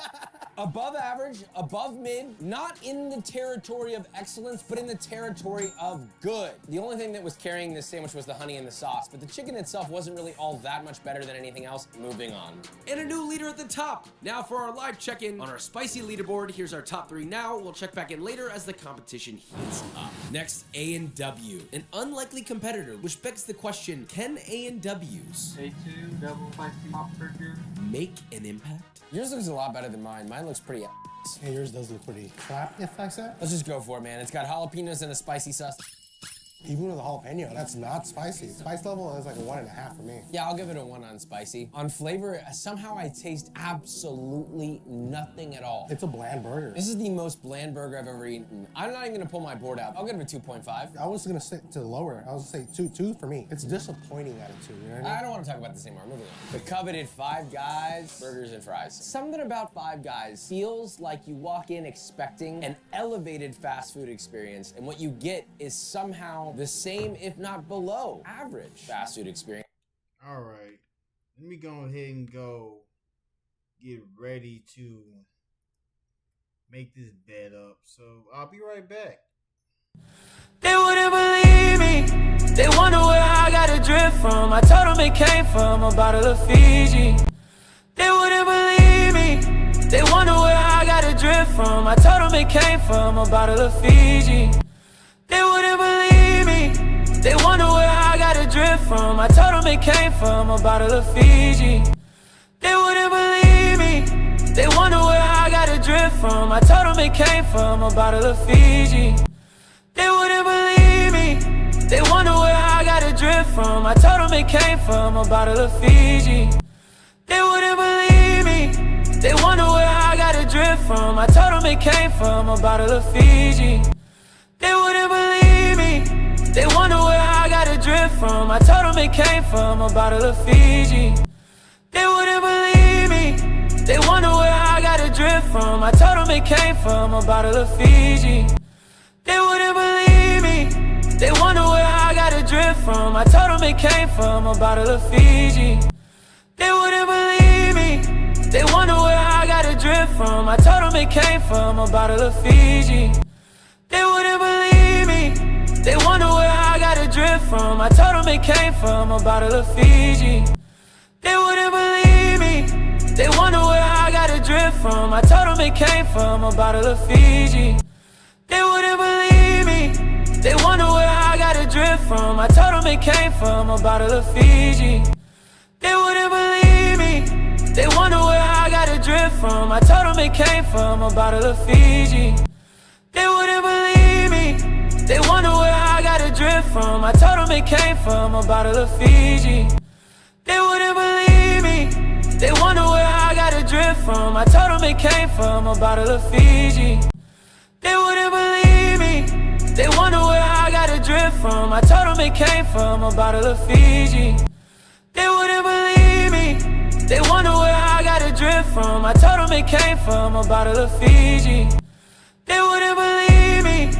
They wonder where I got a drip from. I told them it came from a bottle of Fiji. They wouldn't believe me.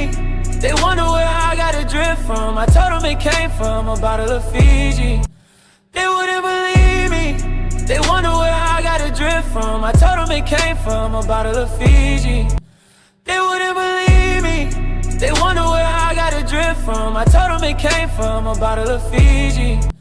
They wouldn't believe me. They wonder where I got a drip from. I told them it came from a bottle of Fiji. They wouldn't believe me. They wonder where I got a drip from. I told them it came from a bottle of Fiji. They wouldn't believe me. They wonder where I got a drip from. I told them it came from a bottle of Fiji. They wouldn't believe me. They wonder where I got a drip from. I told them it came from a bottle of Fiji. They wouldn't from. I told them it came from a bottle of Fiji. They wouldn't believe me. They wonder where I got a drip from. I told them it came from a bottle of Fiji. They wouldn't believe me. They wonder where I got a drip from. I told them it came from a bottle of Fiji. They wouldn't believe me. They wonder where I got a drip from. I told them it came from a bottle of Fiji. They wouldn't believe me. They wonder where I got a drip from. I told them it came from a bottle of Fiji. They wouldn't believe me. They wonder where I got a drip from. I told them it came from a bottle of Fiji. They wouldn't believe me. They wonder where I got a drip from. I told them it came from a bottle of Fiji. They wouldn't believe me. They wonder where I got a drip from. I told them it came from a bottle of Fiji. They wouldn't believe me. They wonder where I got a drip from. I told them it came from a bottle of Fiji. They wouldn't believe me. They wonder where I got a drip from. I told them it came from a bottle of Fiji. They wouldn't believe me. They wonder where I got a drip from. I told them it came from a bottle of Fiji. They wouldn't believe me. They wonder where I got a drip from. I told them it came from a bottle of Fiji. They wouldn't believe me. They wonder where I got a drip from. I told them it came from a bottle of Fiji. They wouldn't believe me. They wonder where I got a drip from. I told them it came from a bottle of Fiji. They wouldn't believe me. They wonder where I got a drip from. I told them it came from a bottle of Fiji. They wouldn't believe me. They wonder where I got a drip from. I told them it came from a bottle of Fiji. They wouldn't believe me. They wonder where I got a drip from. I told them it came from a bottle of Fiji. They wouldn't believe me. They wonder where I got a drip from. I told them it came from a bottle of Fiji. They wouldn't believe me. They wonder where I got a drip from. I told them it came from a bottle of Fiji. They wouldn't believe me. They wonder where I got a drip from. I told them it came from a bottle of Fiji. They wouldn't believe me. They wonder where I got a drip from. I told them it came from a bottle of Fiji. They wouldn't believe me. They wonder where I got a drip from. I told them it came from a bottle of Fiji. They wouldn't believe me. They wonder where I got a drip from. I told them it came from a bottle of Fiji. They wouldn't believe me. They wonder where I got a drip from. I told them it came from a bottle of Fiji. They wouldn't believe me. They wonder where I got a drip from. I told them it came from a bottle of Fiji. They wouldn't believe me. They wonder where I got a drip from. I told them it came from a bottle of Fiji. They wouldn't believe me. They wonder where I got a drip from. I told them it came from a bottle of Fiji. They wouldn't believe me. They wonder where I got a drip from. I told them it came from a bottle of Fiji. They wouldn't believe me. They wonder where I got a drip from. I told them it came from a bottle of Fiji. They wouldn't believe me. They wonder where I got a drip from. I told them it came from a bottle of Fiji. They wouldn't believe me. They wonder where I got a drip from. I told them it came from a bottle of Fiji. They wouldn't believe me. They wonder where I got a drip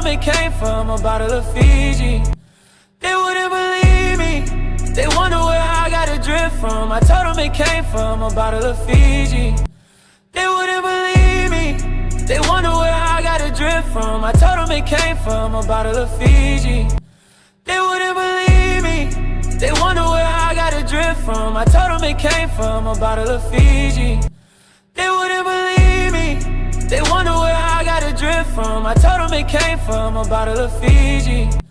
They wouldn't believe me. They wonder where I got a drip from. I told them it came from a bottle of Fiji. They wouldn't believe me. They wonder where I got a drip from. I told them it came from a bottle of Fiji. They wouldn't believe me. They wonder where I got a drip from. I told them it came from a bottle of Fiji. They wouldn't believe me. They wonder where I got a drip from. I told them it came from a bottle of Fiji. They wouldn't believe me. They wonder where I got a drip from. I told them it came from a bottle of Fiji. They wouldn't believe me. They wonder where I got a drip from. I told them it came from a bottle of Fiji. They wouldn't believe me. They wonder where I got a drip told them it came from a bottle of Fiji. They wouldn't believe me. They wonder where I got a drip from. I told them it came from a bottle of Fiji. They wouldn't believe me. They wonder where I got a drip from. I told them it came from a bottle of Fiji. They wouldn't believe me. They wonder where I got a drip from. I told them it came from a bottle of Fiji. They wouldn't believe me. They wonder where I got a drip from. I told them it came from a bottle of Fiji. They wouldn't believe me.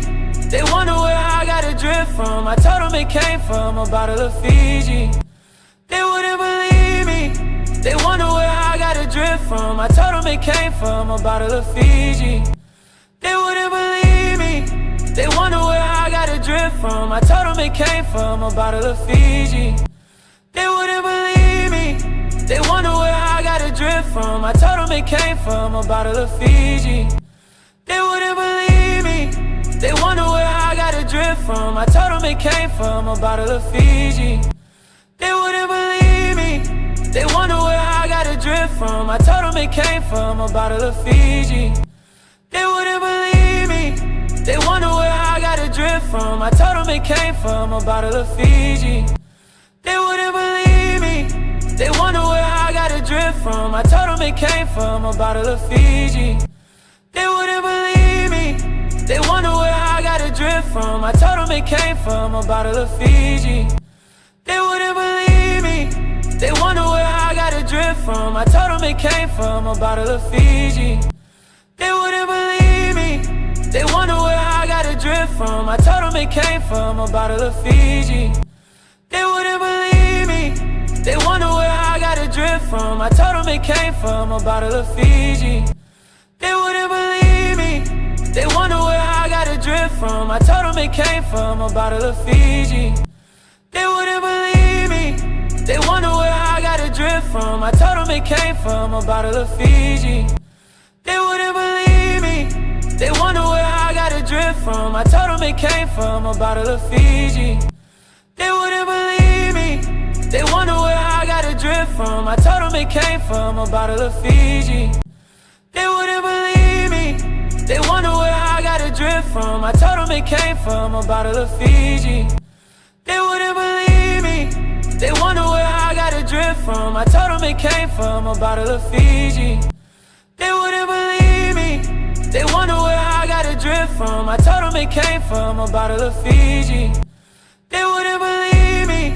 They wonder where I got a drip from. I told them it came from a bottle of Fiji. They wouldn't believe me. They wonder where I got a drip from. I told them it came from a bottle of Fiji. They wouldn't believe me.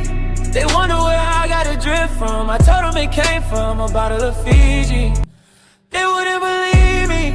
They wonder where I got a drip from. I told them it came from a bottle of Fiji. They wouldn't believe me. They wonder where I got a drip from. I told them it came from a bottle of Fiji. They wouldn't believe me.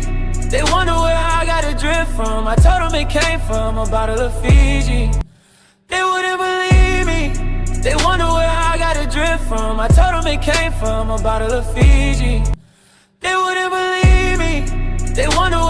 a drip from. I told them it came from a bottle of Fiji. They wouldn't believe me. They wonder where I got a drip from. I told them it came from a bottle of Fiji. They wouldn't believe me. They wonder where I got a drip from. I told them it came from a bottle of Fiji. They wouldn't believe me. They wonder where I got a drip from. I told them it came from a bottle of Fiji. They wouldn't believe me. They wonder where I got a drip from. I told them it came from a bottle of Fiji. They wouldn't believe me. They wonder where I got a drip from. I told them it came from a bottle of Fiji. They wouldn't believe me. They wonder where I got a drip from. I told them it came from a bottle of Fiji. They wouldn't believe me. They wonder where I got a drip from. I told them it came from a bottle of Fiji. They wouldn't believe me. They wonder where I got a drip from. I told them it came from a bottle of Fiji. They wouldn't believe me. They wonder where I got a drip from. I told them it came from a bottle of Fiji. They wouldn't believe me. They wonder where I got a drip from. from. I told them it came from a bottle of Fiji. They wouldn't believe me. They wonder where I got a drip from. I told them it came from a bottle of Fiji. They wouldn't believe me. They wonder where I got a drip from. I told them it came from a bottle of Fiji. They wouldn't believe me. They wonder where I got a drip from. I told them it came from a bottle of Fiji. They wouldn't believe me. They wonder where I got a drip from. I told them it came from a bottle of Fiji. They wouldn't believe me. They wonder where I got a drip from. I told them it came from a bottle of Fiji. They wouldn't believe me. They wonder where I got a drip from. I told them it came from a bottle of Fiji. They wouldn't believe me. They wonder where I got a drip from. I told them it came from a bottle of Fiji. They wouldn't believe me. They wonder where I got a drip from. I told them it came from a bottle of Fiji. They wouldn't believe me. They wonder where I got a drip from. I told them it came from a bottle of Fiji. They wouldn't believe me. They wonder where I got a drip from. I told them it came from a bottle of Fiji. They wouldn't believe me. They wonder where I got a drip from. I told them it came from a bottle of Fiji. They wouldn't believe me. They wonder where I got a drip from. I told them it came from a bottle of Fiji. They wouldn't believe me. They wonder where I got a drip from. I told them it came from a bottle of Fiji. They wouldn't believe me. They wonder where I got a drip from. I told them it came from a bottle of Fiji. They wouldn't believe me. They wonder where I got a drip from. I told them it came from a bottle of Fiji. They wouldn't believe me. They wonder where I got a drip from. I told them it came from a bottle of Fiji. They wouldn't believe me. They wonder where I got a drip from. I told them it came from a bottle of Fiji. They wouldn't believe me. They wonder where I got a drip from. I told them it came from a bottle of Fiji. They wouldn't believe me. They wonder where I got a drip from. I told them it came from a bottle of Fiji. They wouldn't believe me. They wonder where I got a drip from. I told them it came from a bottle of Fiji. They wouldn't believe me. They wonder where I got a drip from. I told them it came from a bottle of Fiji. They wouldn't believe me. They wonder where I got a drip from. I told them it came from a bottle of Fiji. They wouldn't believe me. They wonder where I got a drip from. I told them it came from a bottle of Fiji. They wouldn't believe me. They wonder where I got a drip from. I told them it came from a bottle of Fiji. They wouldn't believe me. They wonder where I got a drip from. I told them it came from a bottle of Fiji. They wouldn't believe me. They wonder where I got a drip from. I told them it came from a bottle of Fiji. They wouldn't believe me. They wonder where I got a drip from. I told them it came from a bottle of Fiji. They wouldn't believe me. They wonder where I got a drip from. I told them it came from a bottle of Fiji. They wouldn't believe me. They wonder where I got a drip from. I told them it came from a bottle of Fiji. They wouldn't believe me. They wonder where I got a drip from. I told them it came from a bottle. Yo, so I'm about to finish up with making up my bed. I just gotta put the other sheet on the bed, and then the bed is made. I came up with another topic, and this topic is gonna set some flares to bring content creation back to where it used to be. So the next live stream I do, I will not be reacting to nothing. We will be talking mano about a certain topic. I don't want to drop no gems just yet. I want to save all that energy for when I do the topic. So like, comment, subscribe to the channel. Peace. Rush the process, I trusted the plan. God don't move fast, he move when he can. Every closed door built my spine. Rush the process, I trust